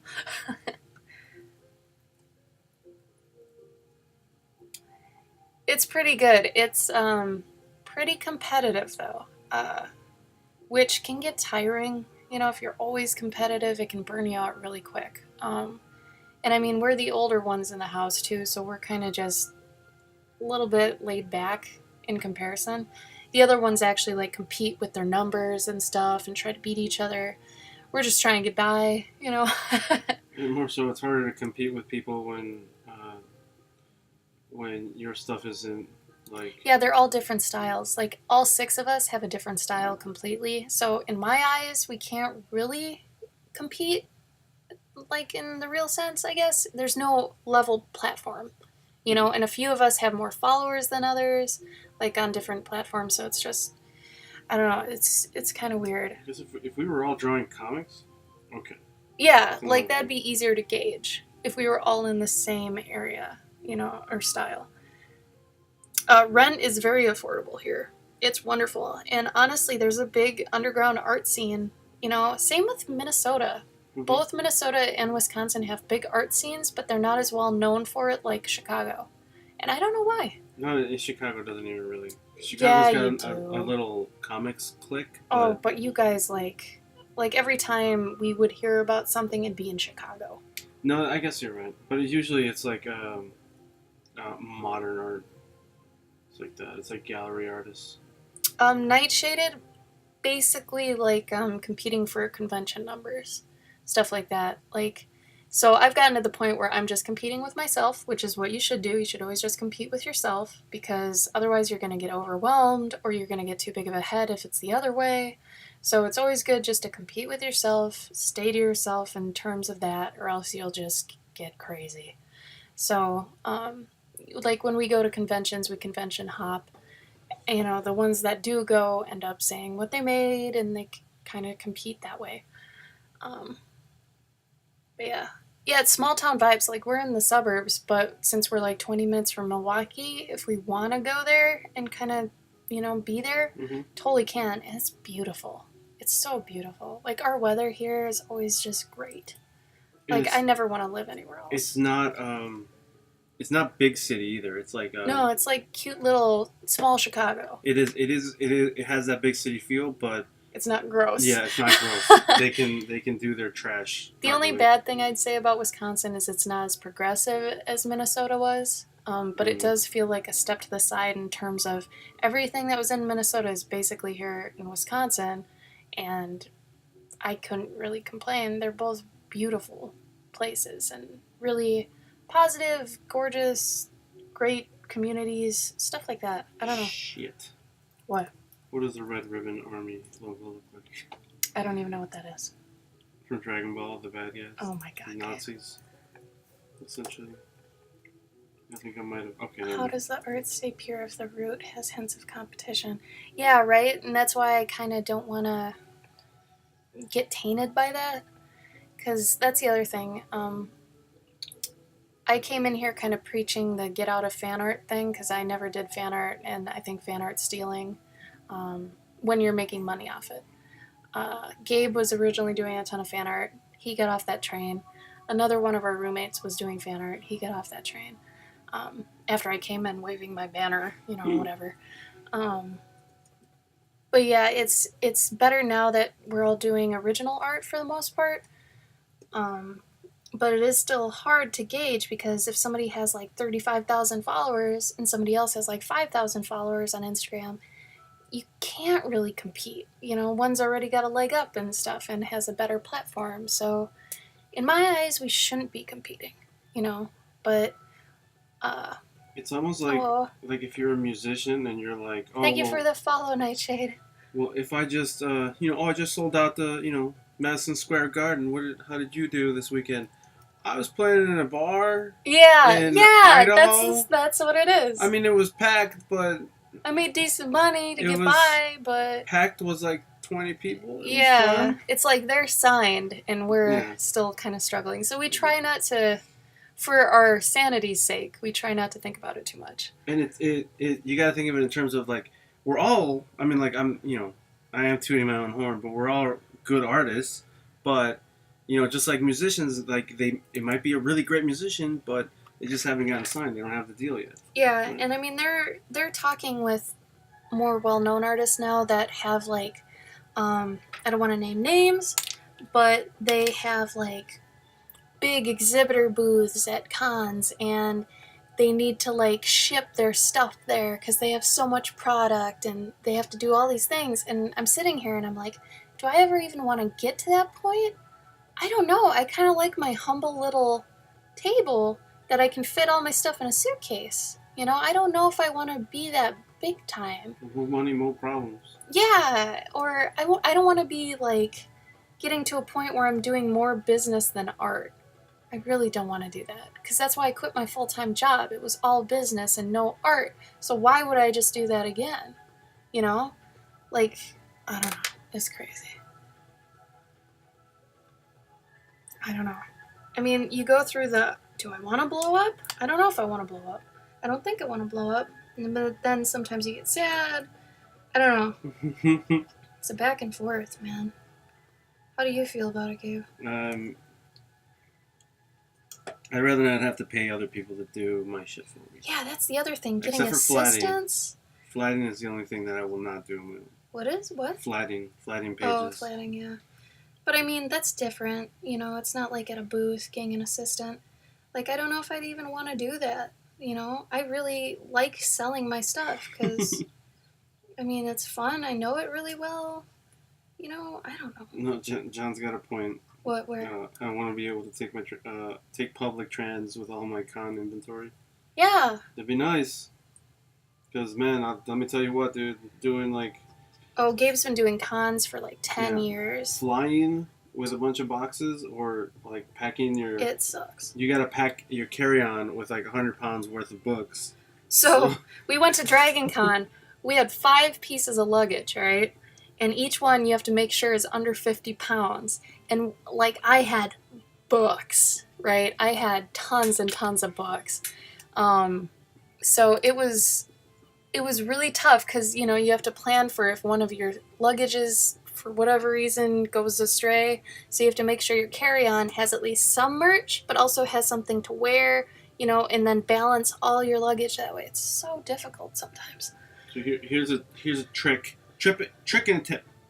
If you're flying to a convention and you're gonna have a table, try to pack as much of your merchandise into your carry-on, because they can't lose your carry-on if it's on you at all times, unless the plane goes down.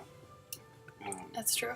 Whereas if you Why is put it flickering? your merch in your the bag that you check, then your luggage might get lost, and guess what? Then you don't have anything to sell, and then you look like an idiot. I don't know why your camera's tweaking. Is it? Yeah. Oh, that camera. Yeah, it's like strobe mode. Mm. Sorry, guys. I don't understand his white balance problem here. Maybe we should do with that lamp what we do with mine. Oh, put a thing on it. Yeah, do you have... Oh, I think actually, the problem with this one, though, is that it juts out like half an I'm inch. starting to think it's the fact it's a $60 webcam. Yeah. Our good cameras are the rest of them. The one that's on Gabe's face is sadly the bad one. Shipping our stuff, that gets harder because Oh, that's scary. you can ship it. Hotels end up giving you a fee for holding all your stuff. Like our friend Pete, Pete Moorbacher, he was shipping stuff to hotels, and like one time they didn't tell him ahead of time how much it was going to be to hold his stuff, and it ended up being like $200, and he was just like, what?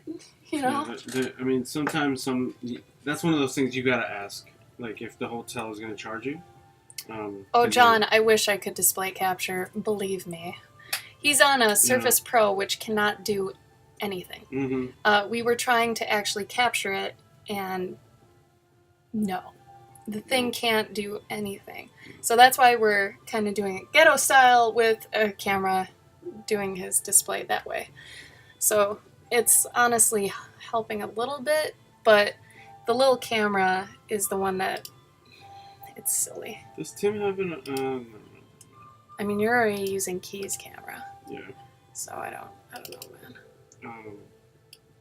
man. I've shipped things to friends, at like in Seattle. We ship our stuff to one of our friends to her house. Yeah, that's nice. Then she brings it over to us, like during the con. When you know somebody. But yeah, that's the trick there. Here, I'm gonna try to fix this real quick. See if this helps. Yeah, it's also blowing you out, Gabe. You look white. What?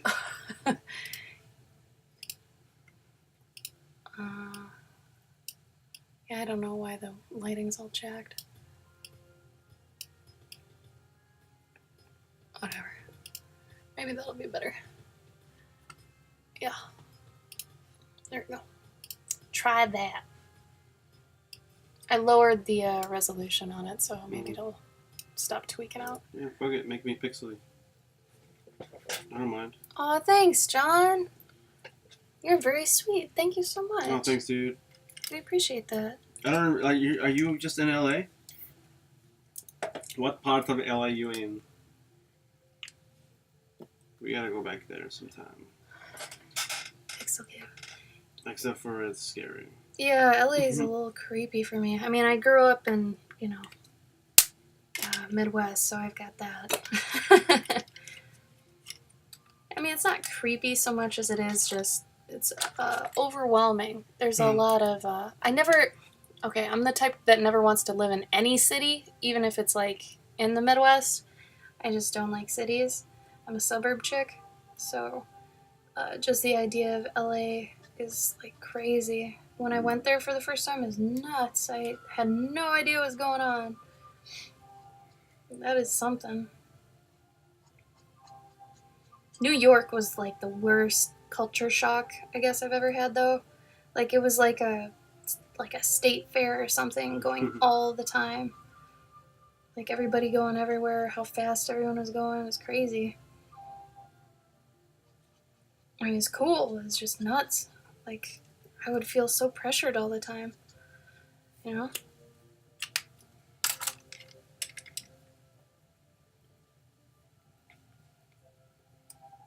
A light sheet, what's a TV? Behind Gabe?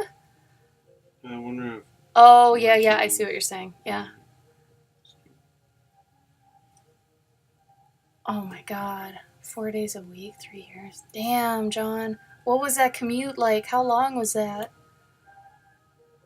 Was that like a 2-hour long commute or something? Or.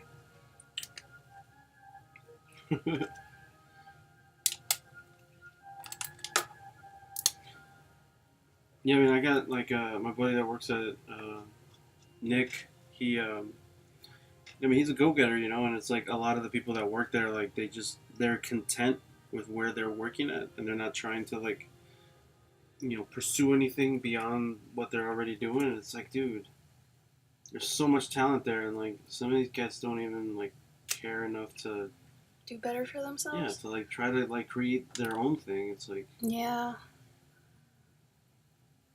You're in that position where you can possibly create your own thing, but you're dropping the ball. Hour and a half there, 3 hours to get home. Wow. Fuck that. Oh my god, no. Like, I had to deal with that kind of commute sometimes in Minnesota, like when I'd have to go home and it was a blizzard. Maybe it'd take me 2 hours to take a 30-minute drive home, usually. Like, more than that, I don't understand, like, how you have the patience for that. That is insane. Good on you that you can do that, man. I think that's why Elon Musk invented that self-driving car. Yeah, must have. How high can you drive? Yes. Attaboy. Yeah, it's just, oh man. Wait, they've got California's legal now, isn't it? Like you guys can just smoke legally now? Or did that not go through yet? I think he's just always high, Nightshade. I think that's why he's just chill.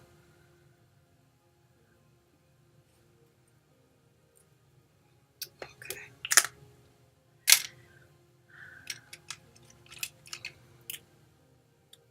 Oh, if you're 21. So it's basically alcohol rules, right? That's cool. Even though it's not as dangerous as alcohol by any means. Alcohol's a terrible thing. Give me pot over alcohol any day. Any day.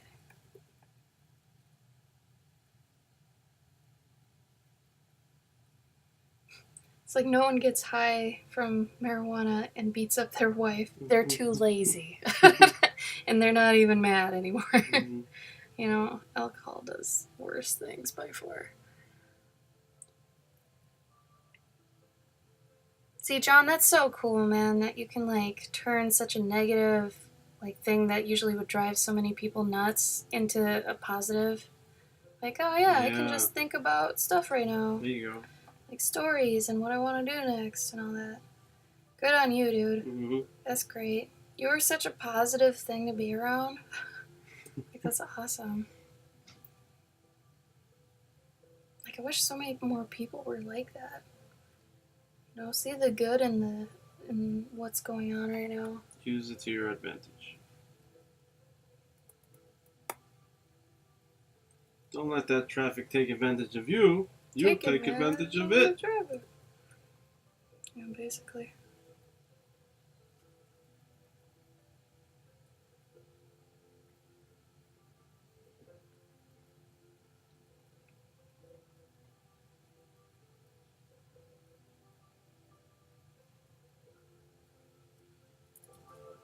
Hey Schnitzel, what up?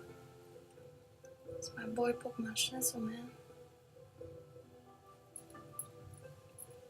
Isn't it kind of late for you? Or is it still early? Maybe it's early.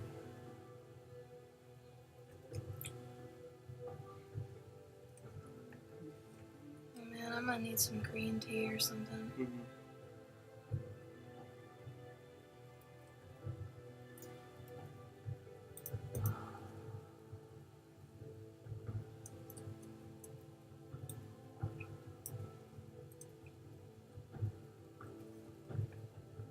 It's 1 a.m. Oh man, not too bad. Night, Laura. Thank you for coming to the stream. We love having you. We'll see you soon, okay? Be safe.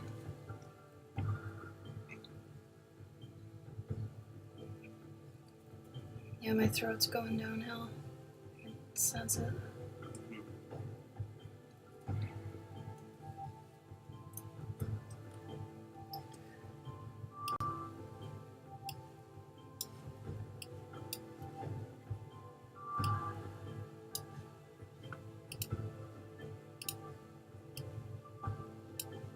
Okay. I'm gonna go make tea real quick and go to the bathroom. I will be right back. Gabe's here though. Talk to Gabe. Talk to me. Hi Schnitzel. Thanks for stopping by at least.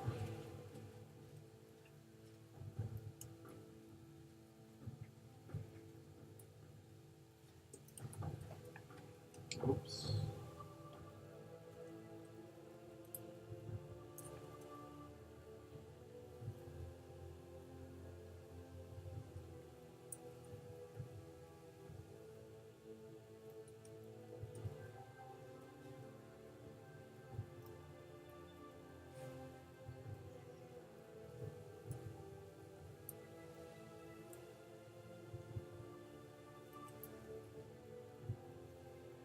I'm reading the chat, Schnitzel. John, today I am working on life. I'm working on life. I'm working on. I'm so used to saying life after. So it's the previous book I was working on. I'm working on um, inking the latest comic I'm working on called Dead of Winter. This is issue 3 now. Issue 2 comes out the 17th, I think. Comes out the 20th? 13th? I don't remember. Maybe it's the 20th. I don't think it's next week. Winner 2. It is the 13th. What the hell? Oh, yeah, it is next week. Holy shit. That's crazy. Yeah, next issue comes out next week. Next Wednesday. It's basically Lassie meets The Walking Dead.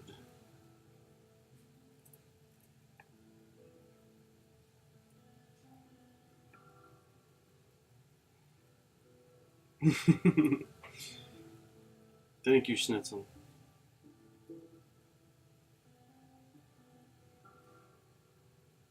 Usually I print out the pages and I ink them by hand, but I found that it's taking too long to do that these days, so I'm starting to ink more digitally.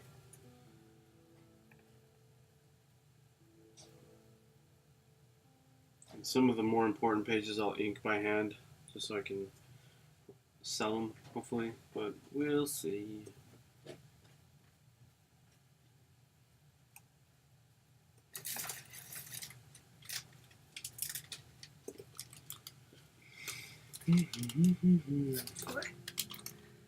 Also, if anybody likes green tea, I enjoy this shit. It is super good. The Rishi, like, regular green tea junk, like, I don't know, it comes in these ginormous bags. And they're, like, these really cute little paunchy packets. I don't know. They're cute. Schnitzel, I can't keep it on top all the time because I need, like, the other side of the screen. What does he want on top? The chat window. Oh. So I'm always looking at it. Unfortunately, I'm working on like a little... Usually I tell him if someone's saying something. Yeah, I'm working on a little screen, so I can't like have too much on here because I'm using the entire screen for work. I could put the chat over there for you in a different window. Hold on. Oh, that would work too. Yeah, let me see if I can do that.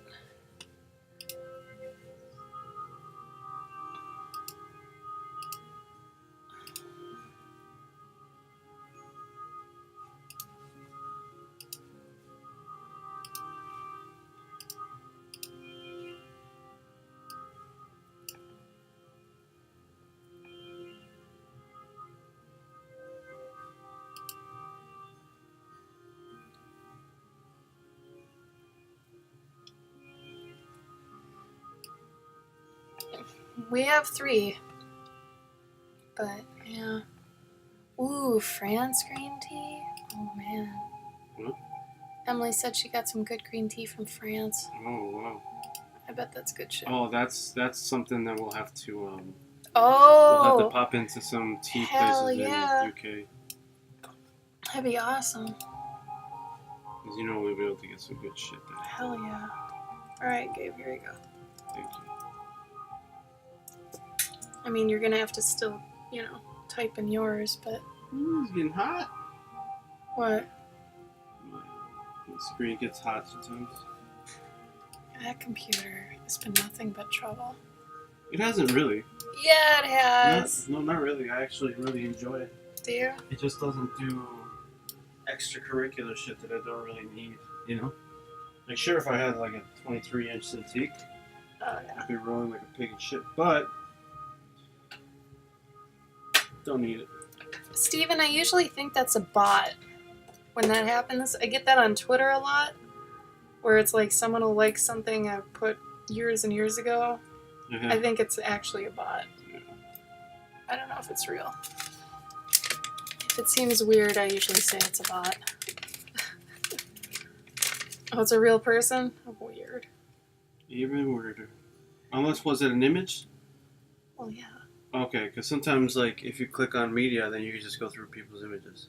It's a lot easier than going through their... Oh, that makes sense. Mm-hmm. Yeah, if it was the way Twitter used to be, it's a little creepier. Yeah. Because they would have literally had to scroll back that long.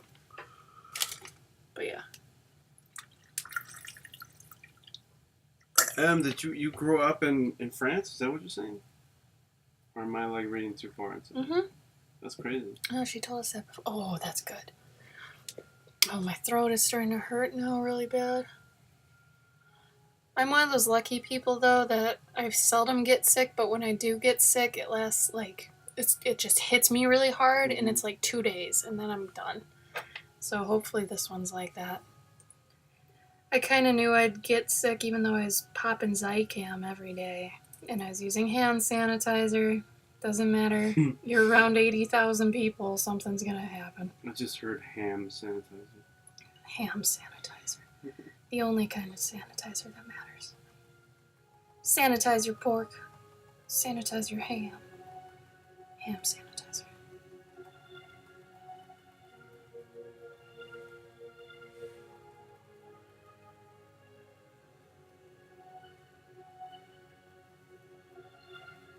Alright, Schnitzel. Get some sleep, dude. Thanks, Schnitzel, for joining. We appreciate you stopping by, man. Thanks so much.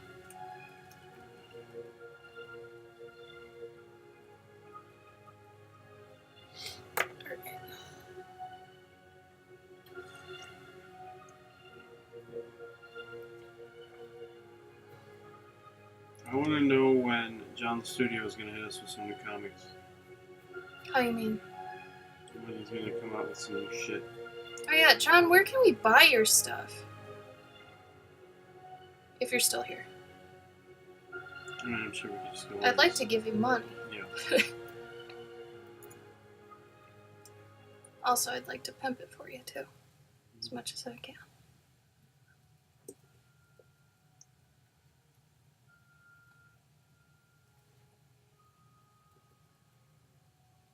$18.59. Damn, Emily. Well, Must be good. they know what they're doing. It's no Tijuana, man. It's the original. Tijuana.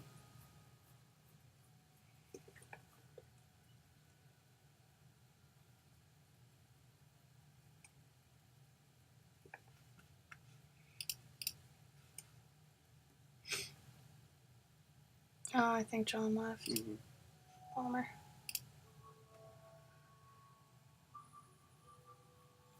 I'm gonna have to ask him the next time he's streaming.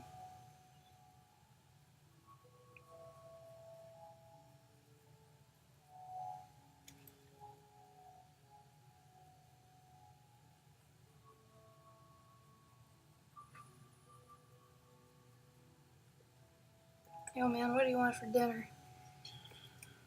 You gonna do your bologna sandwich again? No. No? You're already over it? Well, I mean, once a day is enough. You know? Oh, you had it today? Yeah. Oh.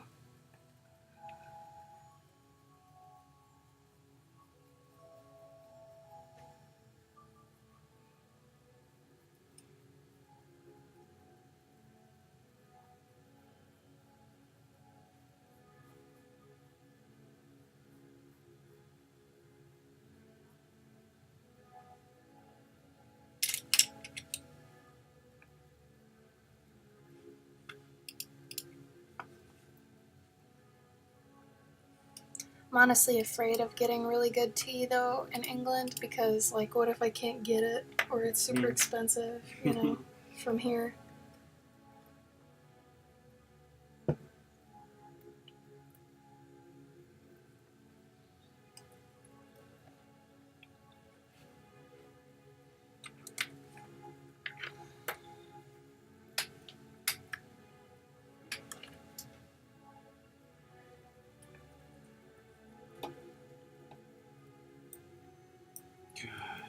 God.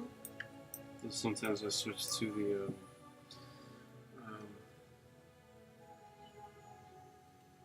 the magnifying glass, and I go to, like, use it to zoom in somewhere. Yeah. But it turns back into the Aw. brush. What's up, Cyber Ghost? How you doing, man? Welcome to the stream.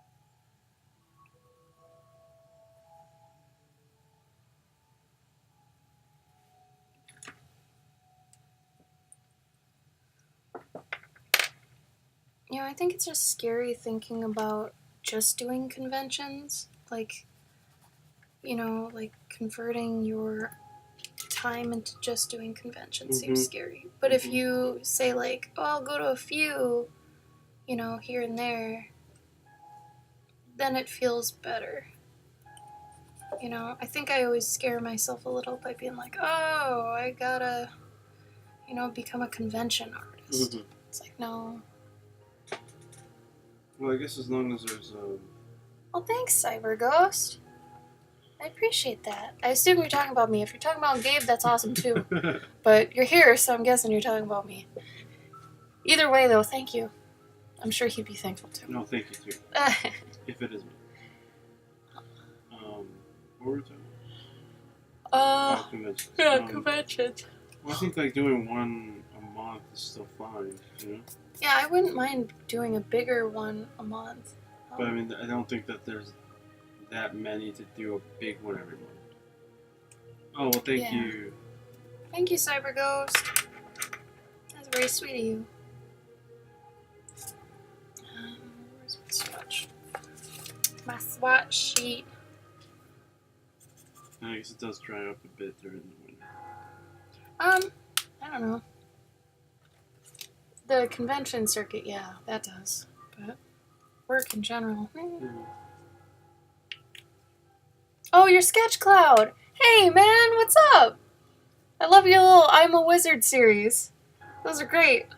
I think they're really cute. I showed Gabe them the other day. Yeah. You should totally make a cute little book. Yeah. Just call it I'm a Wizard. That was great. He had the Chespirito.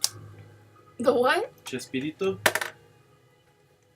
He's like a Mexican, like there was it was like Mad TV, but for, well, not Mad TV, I don't know how to explain it, but imagine Mad TV, but in Spanish, right? Mm-hmm. And they just had like 2 or 3 little, like they had a cast of actors. Yeah. And they would all do like sketches. Specific characters, yeah, but it was all like there was one where they're all kids except for one of them is like an adult, or like Mhm. one or two of them are adults, and they sort of just play and get into like like trouble and shit like that. Oh. And then there was like the main dude who ran the show.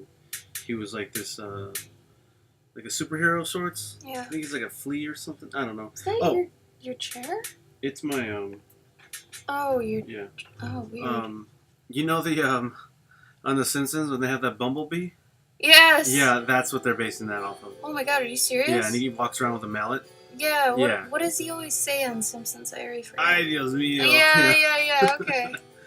Um, So it's like a slapstick, almost like a Japanese game show type of thing. no. I mean, it's like they do skits. Yeah. They have little stories going on. Okay. But he had like a thing that he would say. What was it? No contaban de mi austicio. I think it was austicio. I forget what it was. Oh. Frick. I don't even. Crud's going down, Gabe.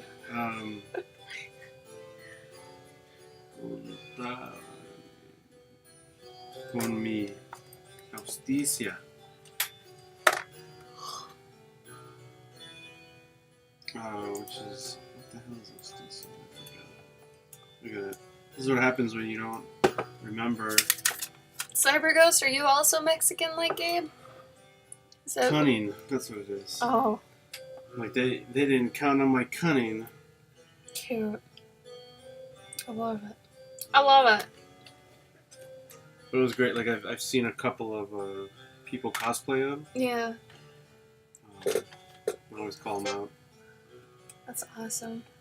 Cause you don't really get to see a lot of that stuff. Oh, cool. There you go. You guys are cool. buddies. You got instant connections.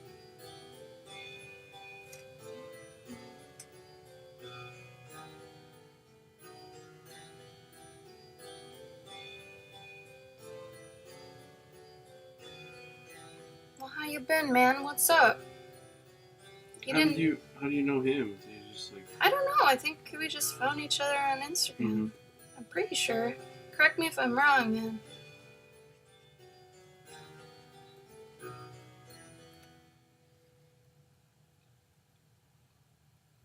Also, thanks for joining us, because that lets me know that Instagram is successful in carrying over people.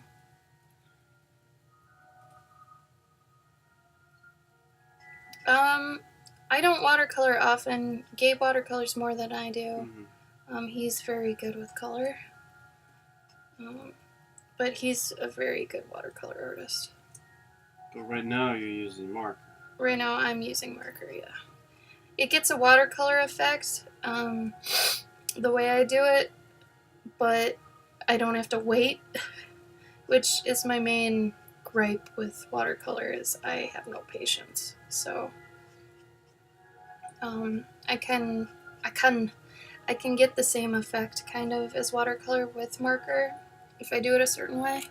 So I tend to lean towards that. Oh my god. I'm sorry guys, I'm sick. It's getting rough.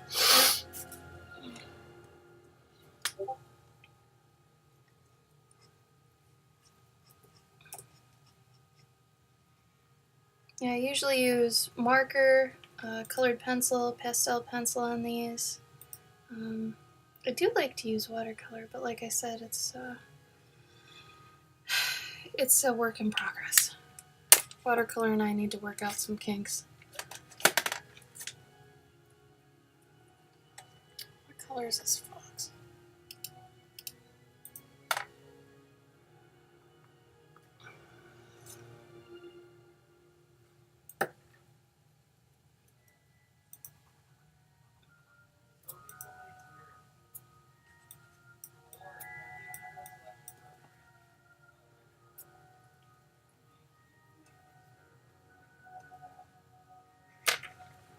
What are you talking about?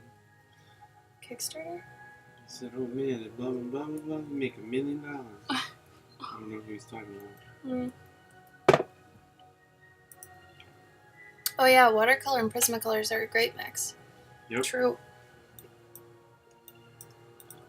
They're really they can hand in hand do pretty good styles, honestly, and everybody seems to use them differently. Mhm. Like, I know I use them differently than my friend David, than Gabe. So yeah, there's a lot of variation you can do with them.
Gabe stole his from Tim.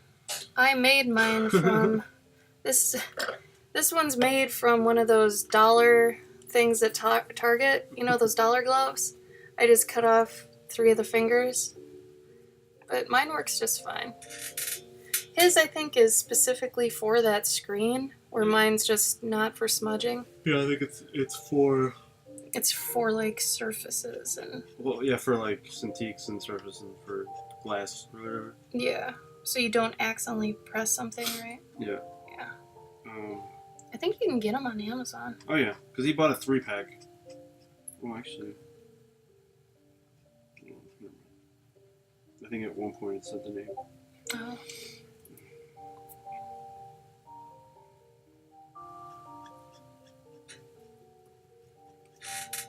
But yeah, I made mine. If you're looking for a cheap way, mine was technically $1.70.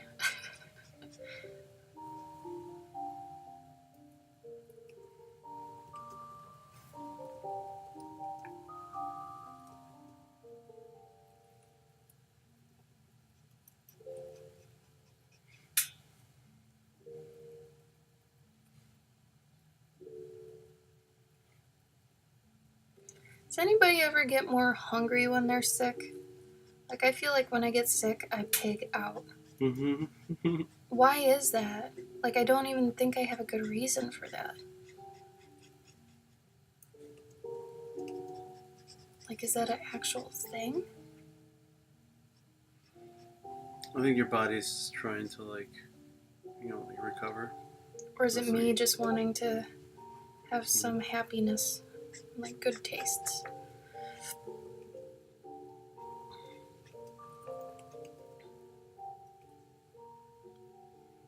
I wish I was that way. I wish I didn't get hungrier when I was sick. Like I said, I tend to pig out.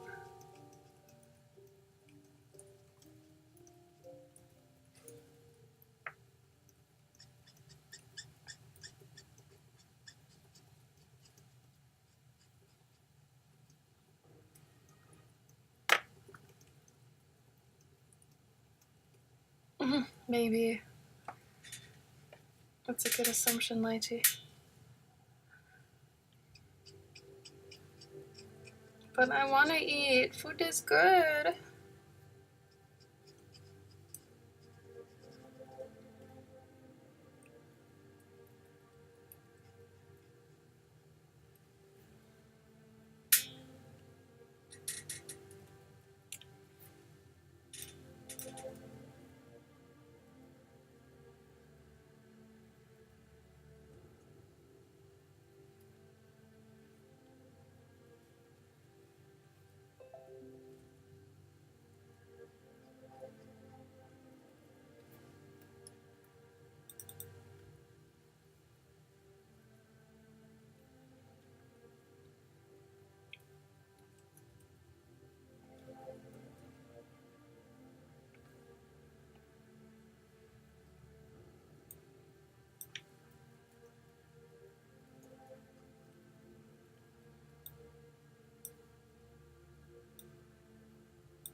Oh, thanks, Cyber Ghost.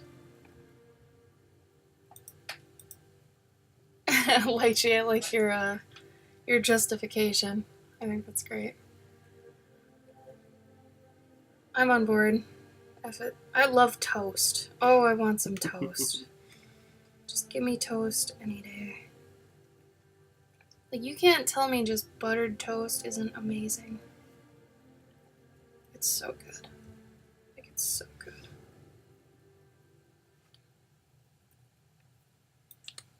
I like that now it's obviously a fox.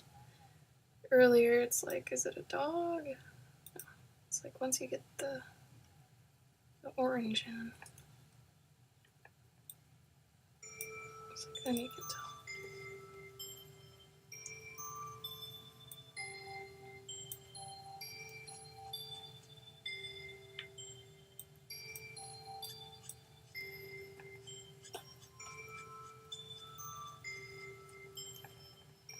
Toasted butter is better. Mm, You'll have to show me how to do that, Lychee. I don't know how to do that. that'd be nuts. Like, I imagine it's something like fried ice cream. Fried ice cream, though, has things on the outside of it that you're actually, like, frying. So you're not actually, you know that, right? You're not actually, like, frying the ice cream? Yes. Otherwise, that would Gabe's be the guy over here that was like, I wonder what deep fried ice would taste like. No, I understand how they do it. Do when you? I was a kid, I was like, yeah, why okay. do they do that? Whatever, Gabe. Maybe throw it in for 2 seconds and then they pull it back up. But no, I understand. Oh, smear the toast on the butter. Cheers. Yeah. I get it. I heard about the earthquake. Shit, now there's earthquakes. The whole South, the fucking Antichrist must be born right now. Everything is happening. Down in the... Except in the Midwest. Fingers crossed. Near the equator, something. It's beautiful outside right now. Like, for us. Sure enough. Damn. You know, okay, I have this theory. It's like a super Natural? out there theory that the government has figured out how to control the weather.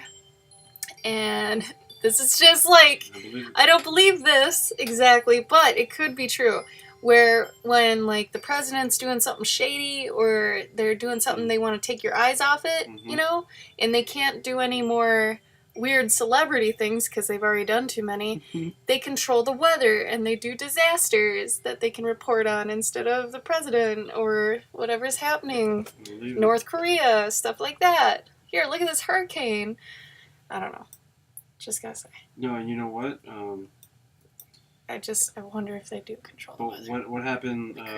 While everybody was watching Game of Thrones, some like crazy shit went down. Right? That's what I'm saying. Stuff like that. Like now they're at the point where it's like, never mind. We've built an amazing system here to completely get their minds off of it. Oh, dang. Oh. I'm glad he's okay, Gypsy. Oh, yeah, that's good. Not to make fun of Mexico's problems or anything. Stay strong, Mexico. As if they didn't already have enough shit to worry about. Right? You guys get screwed. Goddamn cartels. All that shit. What was that? Came from over you. Oh my god. Oh, bugs. That's gonna be our thing. We're gonna get infested with bugs. Right? Or like something really weird. That's gonna be... I'm just gonna gorge on pumpkin seeds. I've probably eaten too many of these today, I'll be honest. It's probably tearing up my throat even more.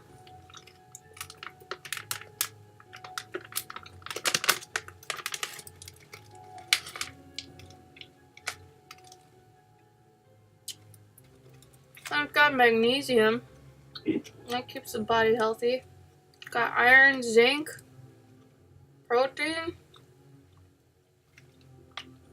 Shit, maybe I should just eat these the rest of the day. I love pumpkin seeds. During October, after we empty out the pumpkins, I do the homemade pumpkin seed thing.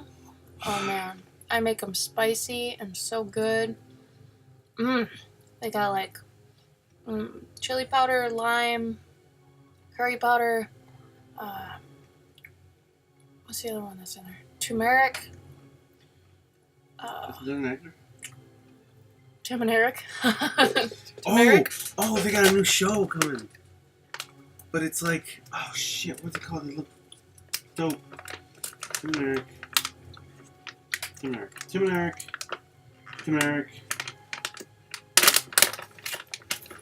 Oh, come on, Turmeric, new show. Turmeric. Bedtime stories. Uh-oh. Oh, it looks great. When did you see this? It was on TV while you were showering at the hotel. Oh, that was a while ago. Yeah.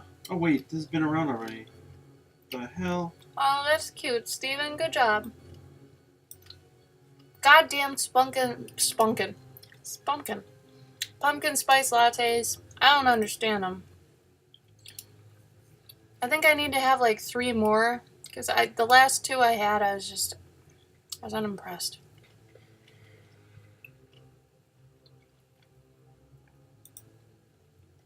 It's got like famous people in it.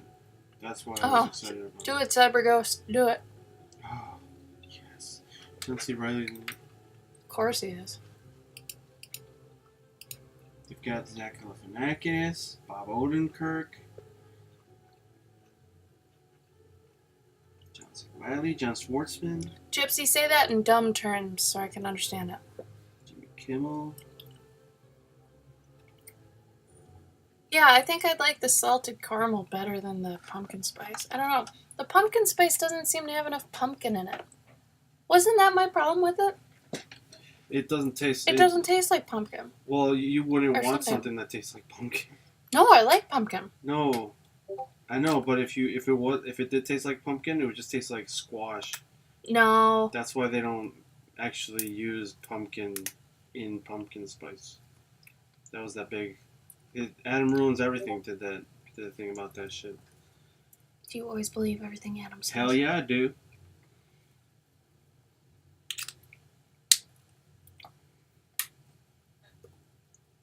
Oh, it's nutmeg. It's spice. I think it's funny that at the store they have a spice that's called pumpkin spice. Does anybody know what that means? Shit. Let's go back to Starbucks real quick.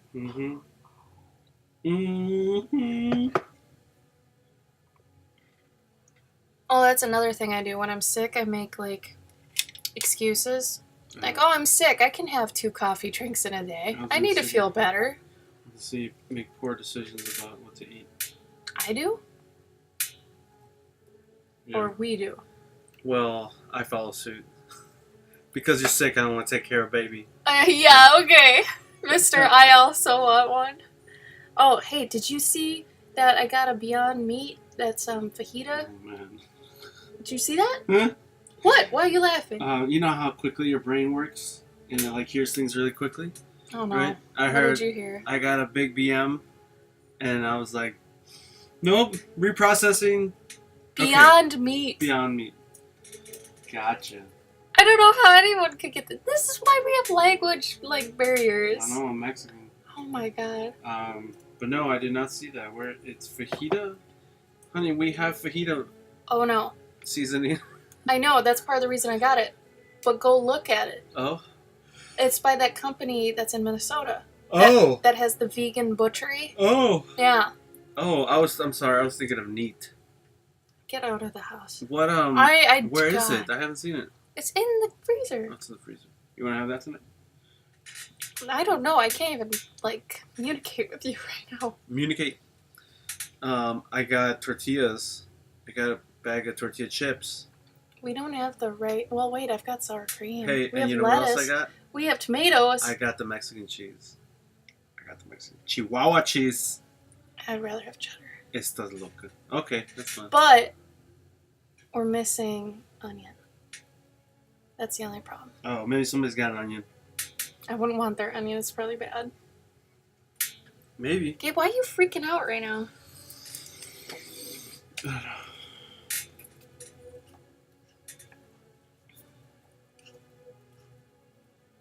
guys need to excuse Gabe. He gets a little weird sometimes. Coffee's kicking in. Cappuccino! Cappuccino in full effect. We're gonna make you a graphic for that. You know, I was trying to be real with myself and be like, okay, so I've got all these things I want to upgrade on my Twitch. When am I really gonna get to do them? I started thinking about it. It's probably gonna be Christmas. Where's Carrie? Because if we tell her about the gambling thing, Oh, yeah. maybe she'll start coming back. Yeah, why the hell hasn't she come on the stream, man? What's up with that? I'm offended. Well, I think she works all day now, doesn't she? I don't know. She works with an old lady. She could, like, have her watch her stream. Right? Be like, here, Grandma. Grandma, you like art, right? Here's a fox. Check this shit. Look at this. Look at it. You got money? Yeah, give the money to him. Good job. Do we listen to country music? I am very against country Who music. asked? I do. Steven wants to know if anybody does. Gabe did before I made him stop. Because it's awful, in my opinion. But Though I only listen to country music I like folk music. before, like, 2010-ish. To each their own, though. I also extremely love Marilyn Manson. And I know that's a taste thing, too. Manson's got a new song on that Atomic Blonde soundtrack too. Okay. Why, Steven? Were you going to throw out some recommendations? Why am I against country music? Because I think it all sounds the same, and it's I hate twang. I really do, and it's always super cheesy. I don't know, like everything about it just always hits me wrong. I mean, I know there's probably some what's the word? Oh my god, what's the word I'm looking for? Where you're like it saves the reputation. I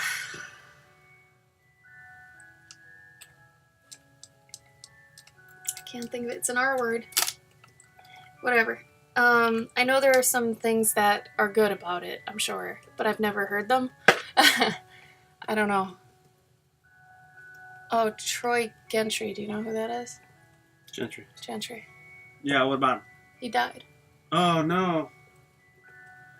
Bluegrass, I probably haven't heard enough of. Like, country, old country, I'm okay with. Pop country, I do not like. I don't. And when I say old country, I mean old country, just like a guy and a guitar. Like, what is now considered folk music, that I like. But, like, if it's pop country, she thinks my tractor's sexy, no. That is crap to me. Redeeming! Thank you, Mage. Yes, redeeming. That's what I was looking for. I'm sure it has some redeeming qualities somewhere. There's, like, a country music singer that's okay, whatever. But, like, there was a woman actually listening to it full blast in the locker room today. And it's like, it sounds like every other country song I've ever heard. You know? I don't know. Well, I think country used to be like folk, like American folk, but now it's gone so pop culture and stuff that it's just not. Like, Gabe, back me up on this. You were able to tell me the difference. Like Johnny Cash versus, like, what's his face? Garth Brooks. Well, yeah, because that's different. It became a caricature of itself. Yeah. Which is, you listen to, like, Run DMC compared to Drake. Like, you know. Yeah, it's same like, with rap. Yeah. Rap I enjoy. But definitely, like, country now is hot garbage. Like, that's what I'm saying. It's turned into a caricature of itself. Like, now every single song is about, you know, now it's bro country where it's like, get in my truck and we're gonna go down to the levee and drink some sodas. You know, it's like, whereas it used to be like, they used to have, like, in the 70s and 80s, 90s, and up until, like, the 2010s, they had singers who told stories. They were storytellers, and they were, like, really good stories. And sure, you had your your Toby Keiths and your Trace Atkins here and there dropping songs about their tractors or being on bars, getting fucked up. But now, it's like all of it's like that. Um, and I blame Taylor Swift. Yeah. Because she came in and she did the crossover where like she had 2 or 3 hits that were they just tweaked the instrumentals a bit and they were you could have them on the country station and the pop station. And so I don't know, it's really scary now. It's upsetting. That's alright though. Chimichanga, be cool, man. What Chimichanga say?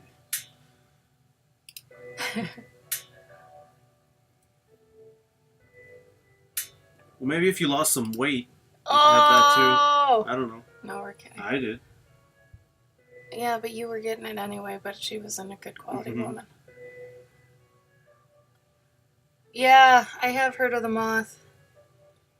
It's like your NPR American Life thing, but it's different. Yeah.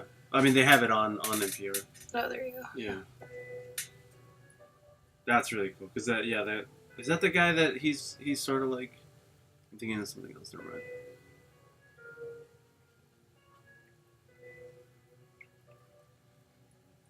Yeah, those people are like professional. Well, not all of them, but some people are like professional storytellers. Like they just go to a venue and they just tell stories. It's insane. Are you talking about the same thing? Yeah, like Moth. Yeah. Yeah, like they'll. Sometimes it's just like normal people that just go on stage and they tell a story. But sometimes they have actual people that are like professional storytellers, and they go up and they tell stories about their lives or stories that they made up.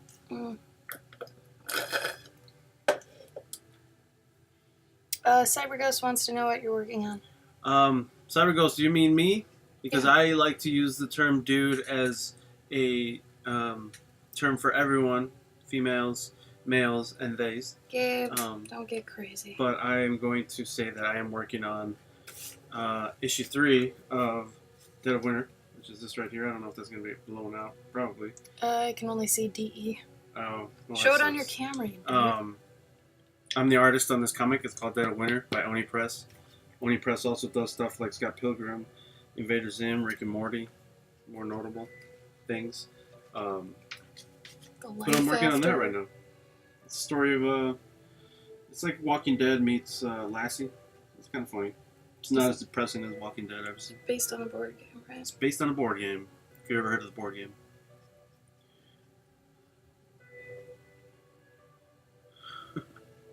That's funny, Mage. But the thing is, I still like Taylor Swift's music. Well, at least her 1989 album. But I think it's because it was a lot of the tracks were made by really good pop writers. The Bleachers guy. Yeah, the Bleachers dude made it on a song, so it's not really Taylor Swift. I feel it's like somebody else was making the music for her.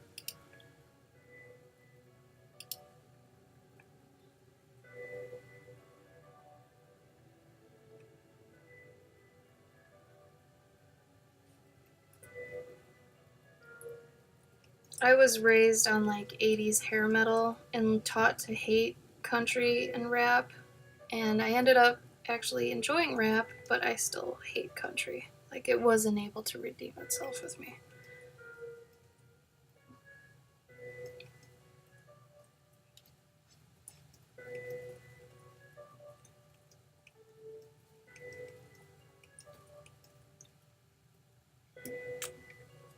I was forced into listening to it. To country? Yeah. Because we had like a really crappy van. And in order to keep the bad from happening to the van, my ex was like, just listen to the country station and my grandma will protect us. I'm like, alright. Bad happening to the van? You know, anything bad happening to it, and you know, like, that it'll mess up or whatever. Wait, you played country thinking that a dead grandma would protect you because she's happy you're listening to country? No, she would listen to it. And then, because I had to drive her to work, right? Uh-huh. But what's this dead grandma thing? She's just, like, superstitious. Yeah, that's kind of weird. Yeah. And so, since, you know, the car ride was, like, she didn't want to talk to you, dude. I guess. 30, 45 minutes. Bye, Lychee. Bye, Lychee. Love you. Take care. Be careful. It was a long drive, so eventually I got used to it, and I started liking some of the songs. Future Islands? What kind of music is that? I've heard of them. I can't. Are they a Spanish band? No, I can't think of what it is. Okay. What? Like what kind of music it is. I can't remember. But I know I've heard it. I actually like a lot of music, despite how it probably sounds. Like, I do like a lot of music. It's country's my only caveat, really. Like, I'll listen to Marilyn Manson 1 minute, and then the next minute listen to, like, Enya, or, like, folk music from, Sweden or something. Like, I'm not very picky except for that one thing.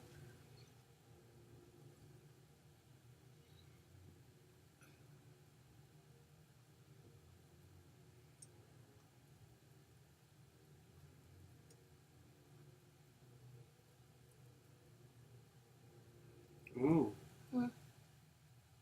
Who's your friend? Oh, yeah, she put it in the Discord. Oh, did she? Yeah. Yeah. I told her we'd listen to it later on.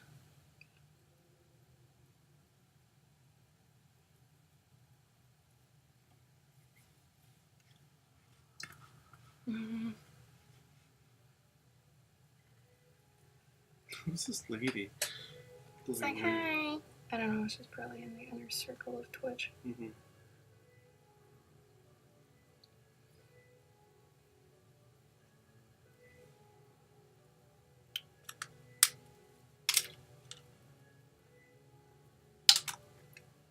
Man, that was 30. Jeez.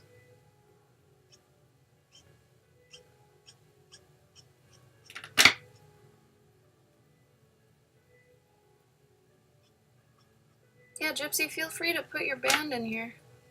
Your friend's band. I'm all for getting them, indie bands, indie artists, in the limelight.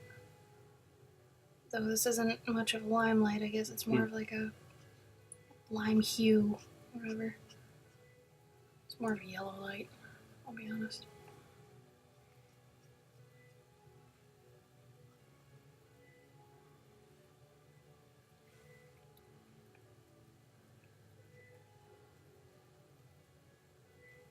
Talking to John made me think maybe I'm not as competitive as I used to be anymore. And maybe that's better that way. Mm-hmm. I feel like when you're competitive, you can get mean too easily.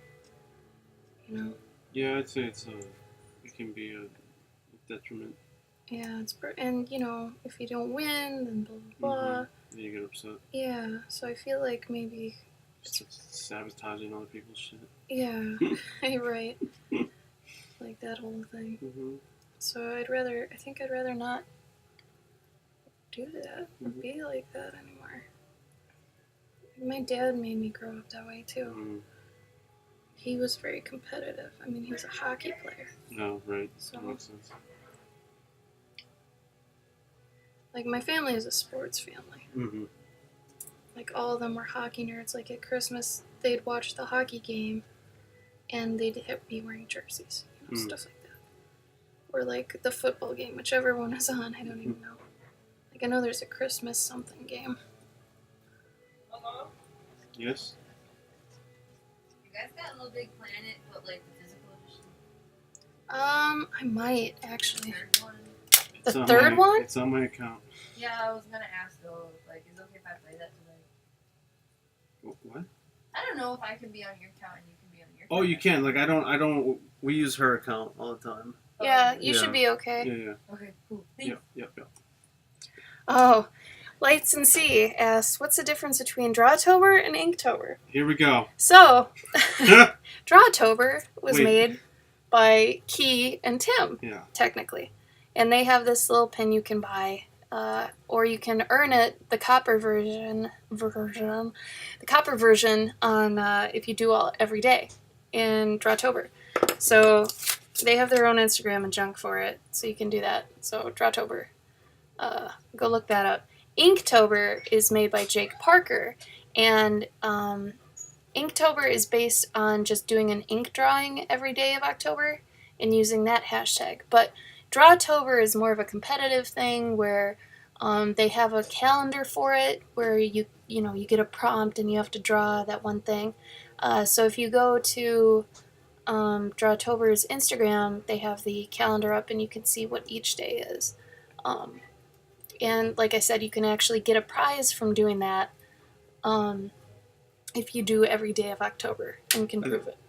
It's going to be a contest. It's a contest. There's only so many. Inktober isn't so much a contest as it is like a personal, a personal challenge. Mm-hmm. That every day, I'll be doing Inktober, but not Drawtober. Gabe will be doing Drawtober and basically Inktober at the same time. Like, you can do Drawtober and Inktober at the same time, but I have my own thing I do during October, but it's still an ink drawing, so I can tag Inktober. But mine isn't Halloween themed. Drawtober is Halloween themed. But yeah.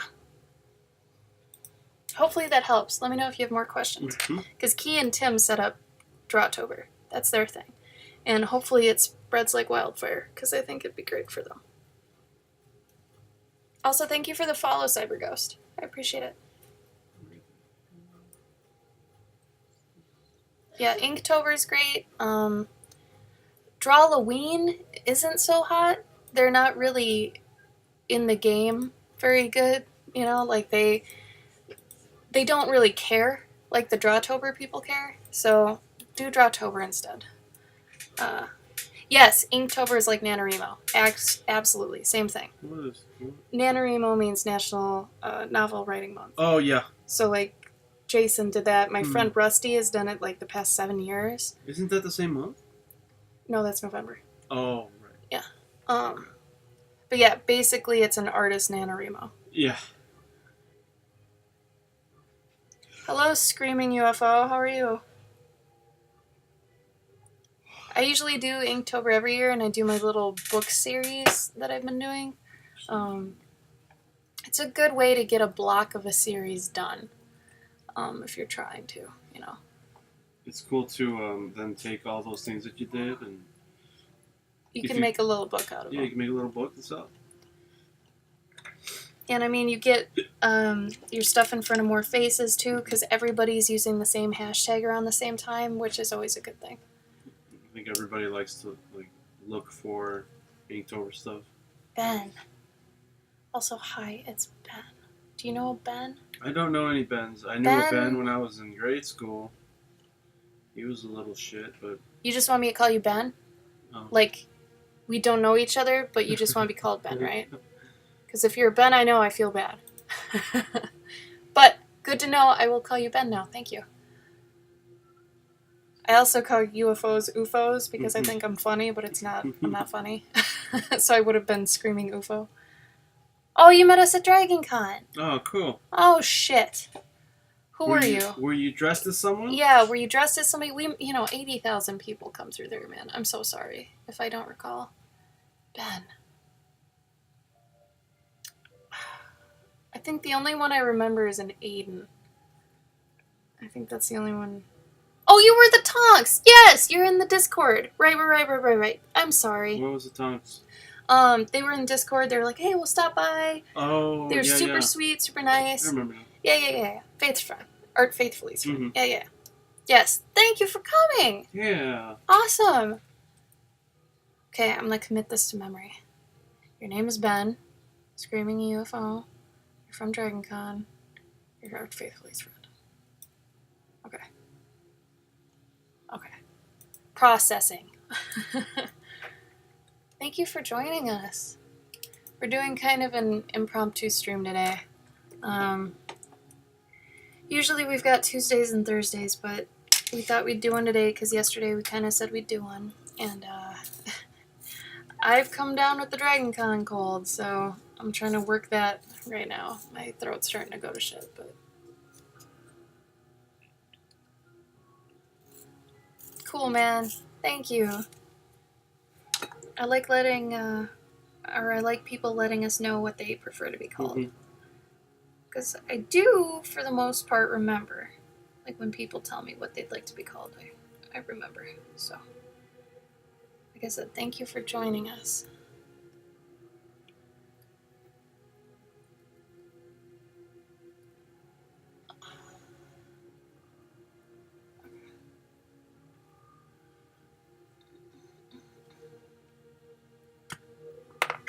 Yeah, man, if you got the Dragon Con plague, I get it. Con flu, what have you.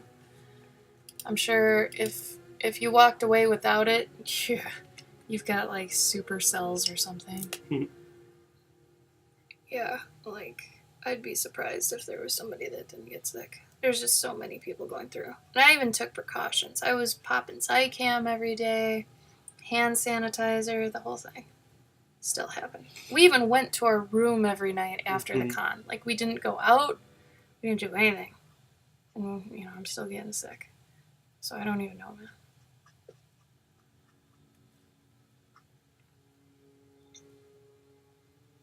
Yeah, we won't be there this year. Gabe got in, but we probably won't have enough money to go. Because New York is super expensive, and we couldn't find anybody who could also go that we could bunk with. Because usually every year we find something like that, where it's like, well, we've got this person we can stay with, or, you know, somebody's paying for this, that, or the other thing, so we can go. This year, Dragon Con kind of ended up being our moneymaker, where usually New York is. But like I said, I didn't get into New York either. Like everybody in our house didn't accept Gabe. And we think it's because he's actually got comic credentials, so. Yeah, I think my voice is going more and more the further this goes. You know what I was thinking about? What were you thinking about? Like the Discord thing should we sort of like, I don't want to say limit it, but like if people aren't really going to our streams, like No, I think it's no? fine. Yeah, I mean, it's more just a forum. I think it's fine. I think limiting could just hurt things, you know. Yeah, do it, man. The story route is always best, I feel, when doing, like, you know, a series, just because people get invested in it. I have a tag, Daily Story Bits, on Instagram, where I put all my short stories under that I've done on Instagram.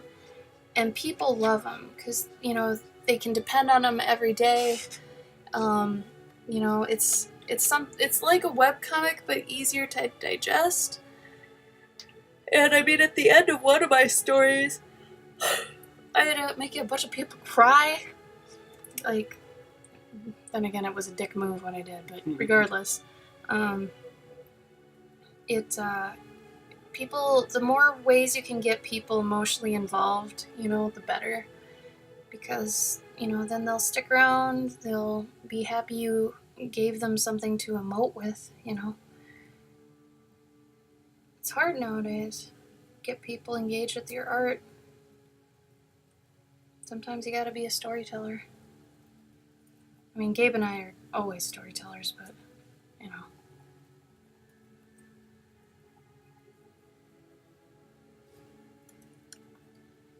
I just think storytelling is usually an easier vehicle for people to, what's the word? Relate to. Yeah.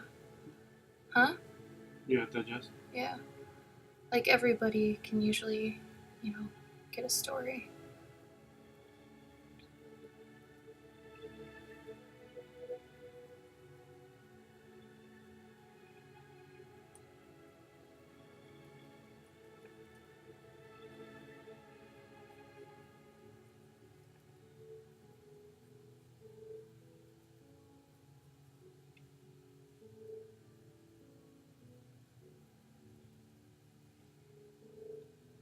I think it's funny Kay's been skipping around with games so much lately.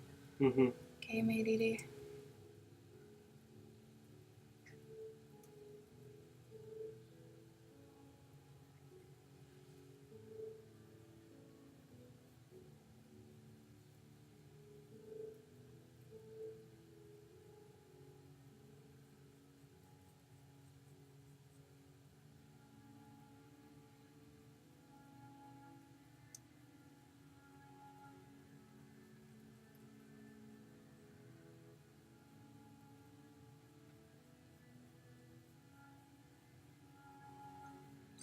I just realized though, Gabe, I can't do Bogar for a long time. Because it would probably be too similar to what you're doing for October. No. No? No, I mean, mine's gonna be more, I mean, it'll be, like, spooky stuff, but it'll probably be more, like, my stuff, like, sci-fi adventure. Oh. You know? Not your medieval adventure stuff? Yeah, no. Oh. Like, that, I don't really, like, fit that, I feel. The one, like the black and white ones you did? Well, that's what like, where it's, like, it's That's more... medieval. Like, I didn't see really that sciencey at all. It's just ancient tech. Yeah. That's medieval still, to me. Like, there's nothing really spacey about it. It's just still magic. Mm-hmm.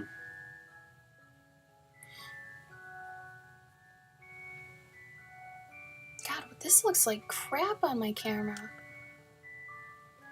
That's amazing how bad that looks. It's also at an angle for some reason.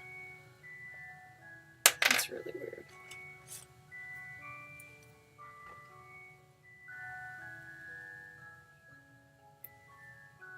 Asgear? What is that, Emily? Ace Gear? Is that like a band? Yeah, what is that? Can you tell us more?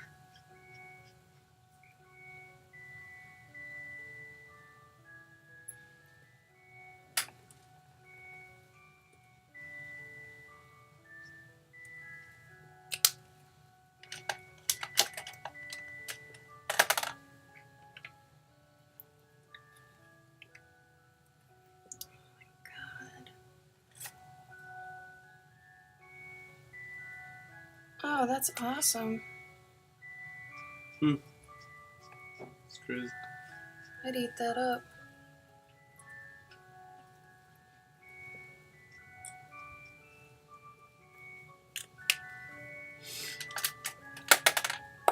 Ah!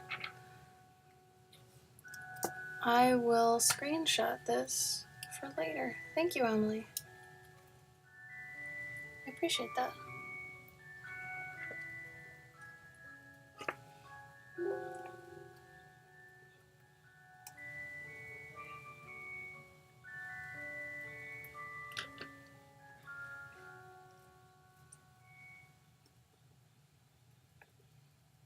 That's awesome.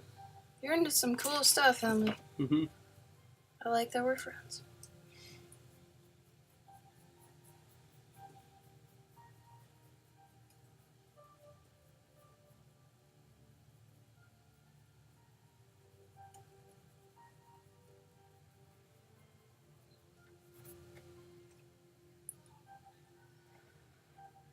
Gabe, your hair was totally in the shot. It was just for a second. Okay.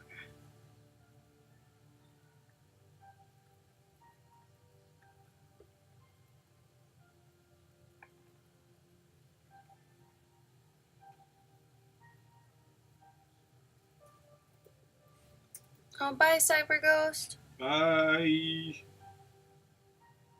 Oh, that's really cool. Oh, good.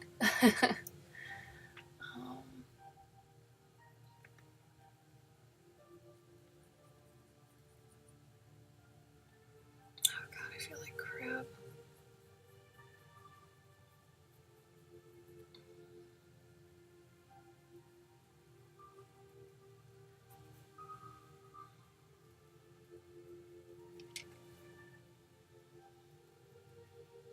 Do you want to be done soon? Soon, yeah.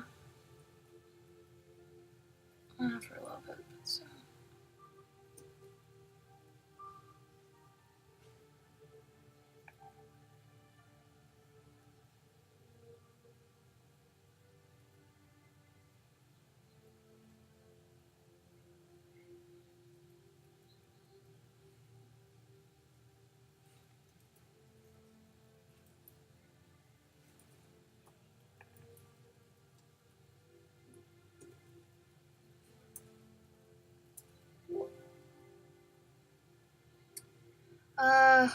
we basically work. I think in another week I'll have a day off, maybe, depending on how these go. But yeah, we don't really. Oh, well, thanks for the follow, Dojo Master. We don't really have days off. Like, I'm trying to get better at that, but we usually just work through the weekend, work through the week, you know. I mean, it is nice we get to kind of make our own schedules, but it's as much of a blessing as it is a curse, you know, one of those things. So, you know, I can do whatever I want whenever I want, but I still have a quota I have to make, and I'm trying to figure out how many of these I have to finish before going on the Europe trip. So it might be kind of crazy for me for a while, but I mean, we always try to mix some chilling in with doing work too, or else you end up going a little crazy. So. Oh yeah, I mean, I can stay home this weekend. Yeah, I don't have to go anywhere, luckily. But I still have to work, which it's one of the bad things about freelance. Usually you have to work through if you get cold or sick or whatever. But I mean, it's art, so I mean, unless you have like a splitting migraine, it's usually doable.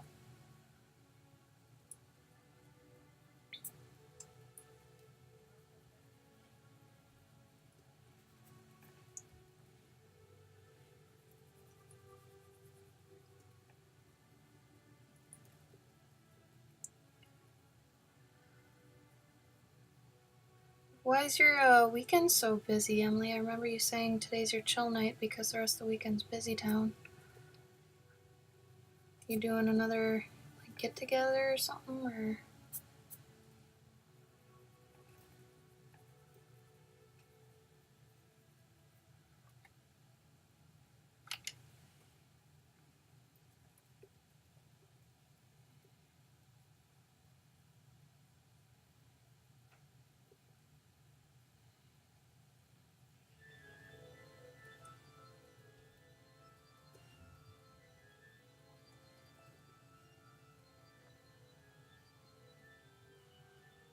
Oh, lights and sea. That's why I quit mine.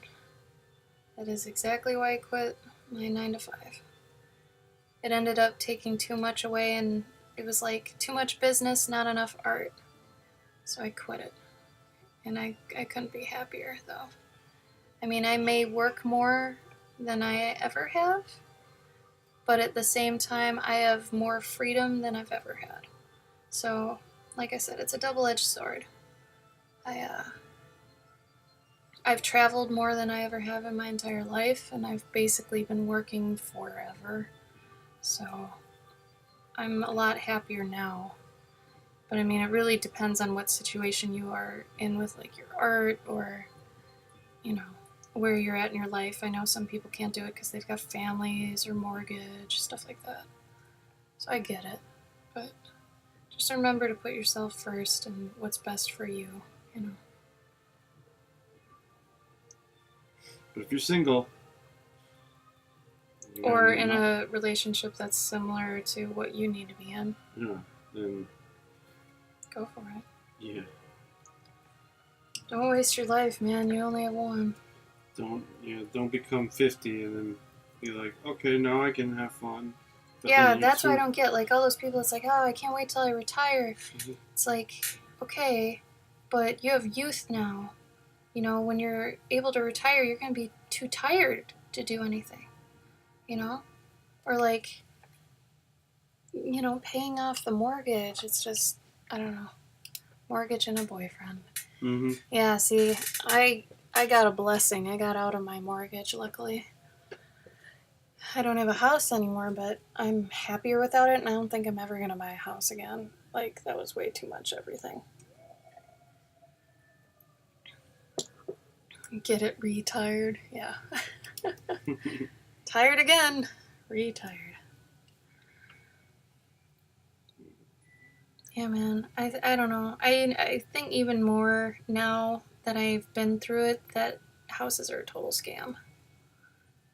The equity thing and building like wealth is not completely true. We all been lied to.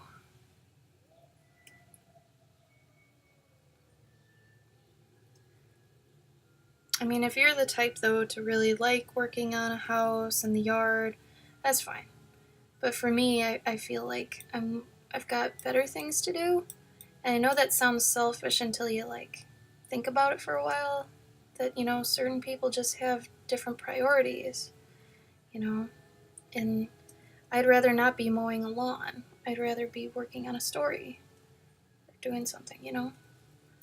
But some, like I said, some people get joy out of mowing their lawn or something, and that's cool. To each their own.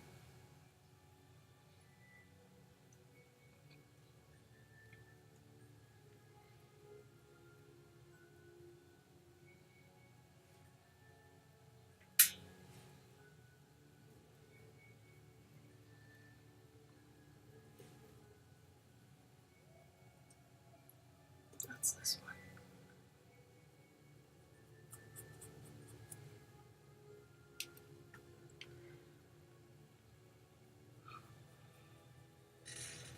I mean, don't some, I mean, my ex-husband was a programmer. I know some places that you can work only do Monday through Thursday. So maybe you could find a place like that.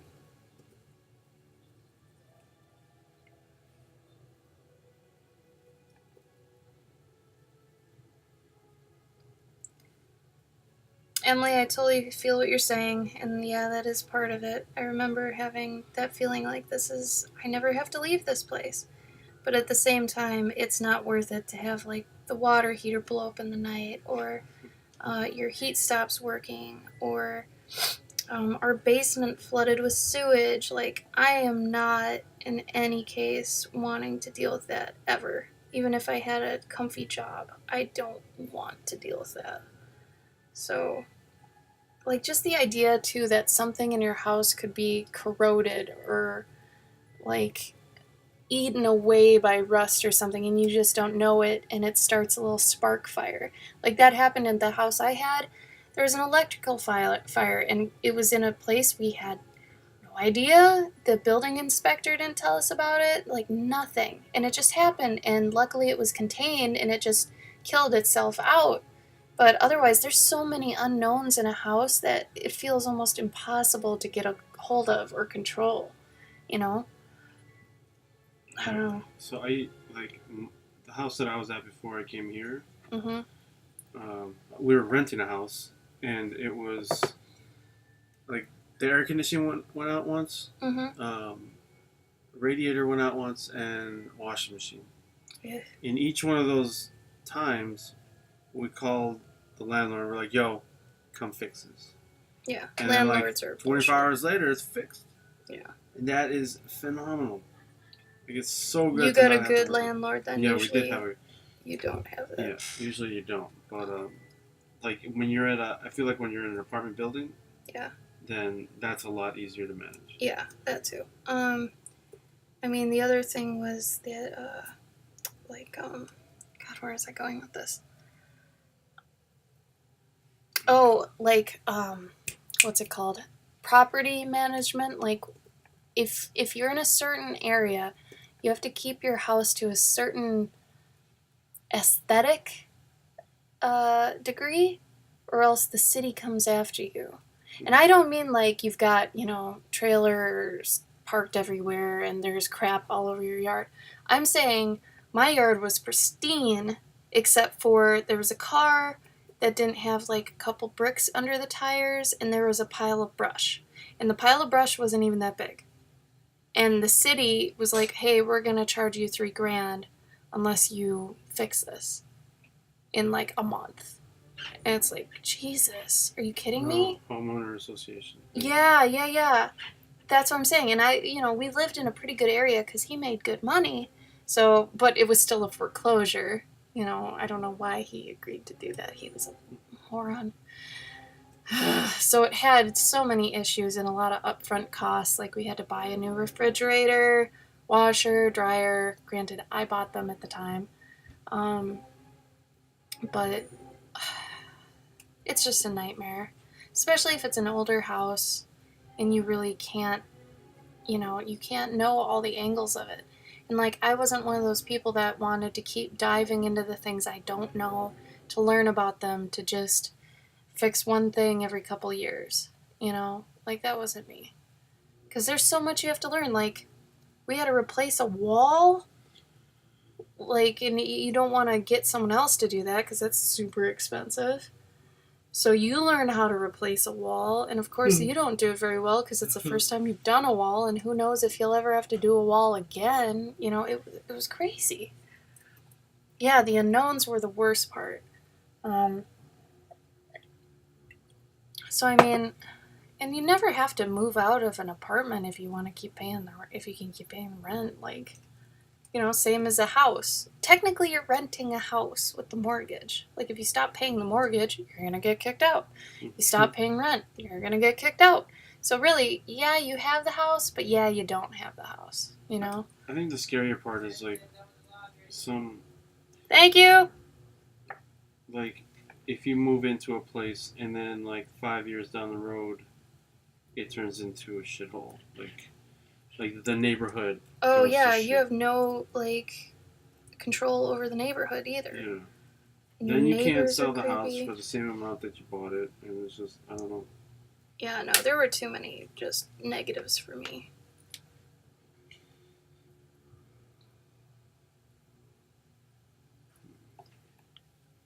Yeah, more space is nice. But at the same time, like, I actually was thinking about this the other day, how I enjoyed having my one-bedroom apartment with my husband originally, my ex-husband, before we got our house. Because once we got the house, there was so much space, I never saw him. And, like, you'd have to almost make an effort or to date, if you both have different, like, office areas, where in our apartment we had better interaction. I don't know. It was weird. And that's nice. To have a lot of space is nice.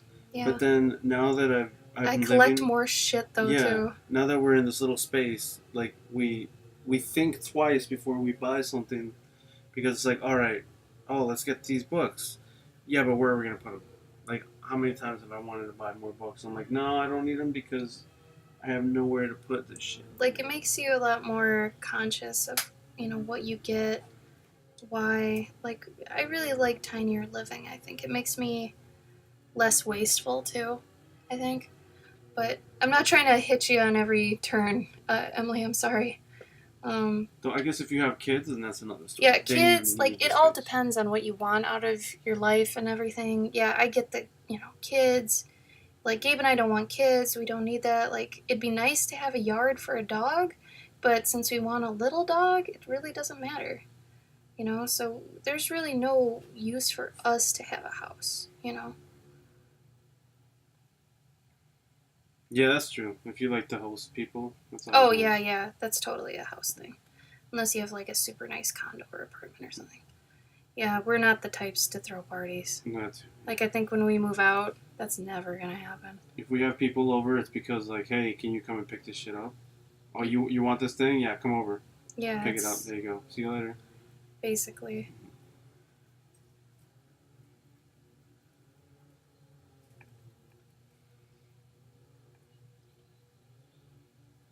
That makes total sense.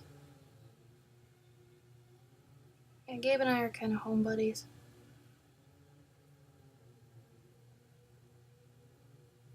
You were always like that, weren't you? What? A home buddy? What is it? Like, you don't really care to go out and do much stuff. No, I mean, I'm cool hanging out with people, but yeah, I'm like, if we just chill somewhere, that's better than having to go places. Like, Yeah. fuck clubs, fuck bars. Oh, I hate bars. Like, I like, if I'm gonna hang out with someone, I want to be able to talk to them. Yeah.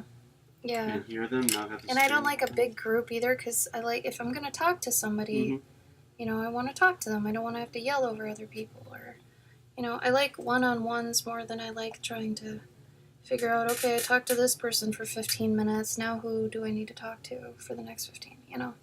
Stuff like that. I'm bad at that crap.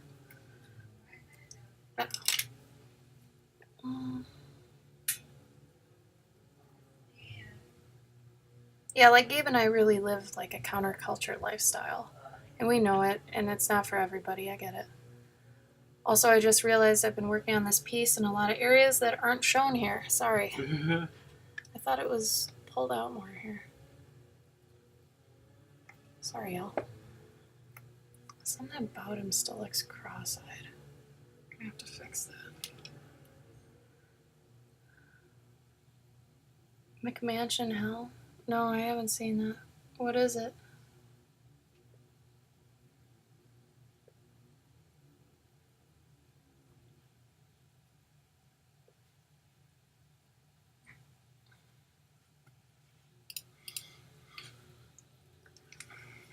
Yeah, I think I'm ready to cut it.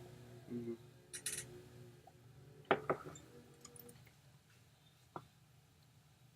Oh yeah, I love modular homes. Like Gabe and I were actually looking into the tiny home industry thing because it's like, if we can live down here, you know, in a little basement, we'd be fine, you know, being super modular and, you know. Not to mention it have windows. Yeah, we do miss windows quite a bit. Like, windows were my life. I used to have, like, so many little birdhouses. Every time I wasn't at work, I was in front of my windows. I don't know if you even knew that. Like, my office, you didn't get to see it, but the entire wall was basically a window. Oh. And my papasan was, like, right in front of it. Mm-hmm. So I got to watch my birds all the time. Oh, I was so happy. It was so nice. But yeah. Eventually. Like, that's why I want a balcony, because that whole thing is just door. Mm-hmm. You know, and I love opening that up. Anyway, let's see. Yes, windows are great. They are a luxury to us right now. Because our windows, we had to kind of, you know, the basement windows, we had to block up because they are bug city. So maybe sometime I'll show you guys how many pill bugs we have. We have packing tape at the bottom of it because it's one of those slanted windows, so they just roll down. So the packing tape is there to stop them from falling onto the floor and stuff, and it's just loaded on every window. It's just loaded with them. I love pill bugs, but there are a lot of them, unfortunately. Okay, my voice can't take anymore. I've reached the point of sickness where I need to go now. I'm sorry. We'll be back next week. Gabe on Monday and Wednesday. I'll be Tuesday, Thursday. I think Monday's your late day? Yes. Okay, so Gabe's Monday, and I'm Tuesday at 9 p.m. Both of us 9 p.m. Tuesday and Monday. And then Wednesday and Thursday next week, both of us at 4 p.m. Central. So, Yes. I guess we'll see you then. I probably won't be able to stream more of the weekend because I assume this is just going to get worse. Thank you for the well wishes, Emily. I appreciate that. It's been great talking with you, too. I love talking to you. You are a wonderful conversationalist. And we really like all the questions you ask, and you're always really good at riffing, and we appreciate that. Thank you very much. Hope y'all have enjoyed this, at least. I know earlier it was kind of weird. I don't know. For a little bit. Maybe. Maybe not. Maybe I just... A little low energy at first. Yeah, I was lower. I've been lower energy the whole time. I'm so sorry. But yeah, I'll talk to you guys next week. Probably Gabe's stream first, Monday. See his stream, his Twitch, for info on when he goes. But yeah, Tuesday, Thursday, I'm yours. Love you guys. Bye-bye.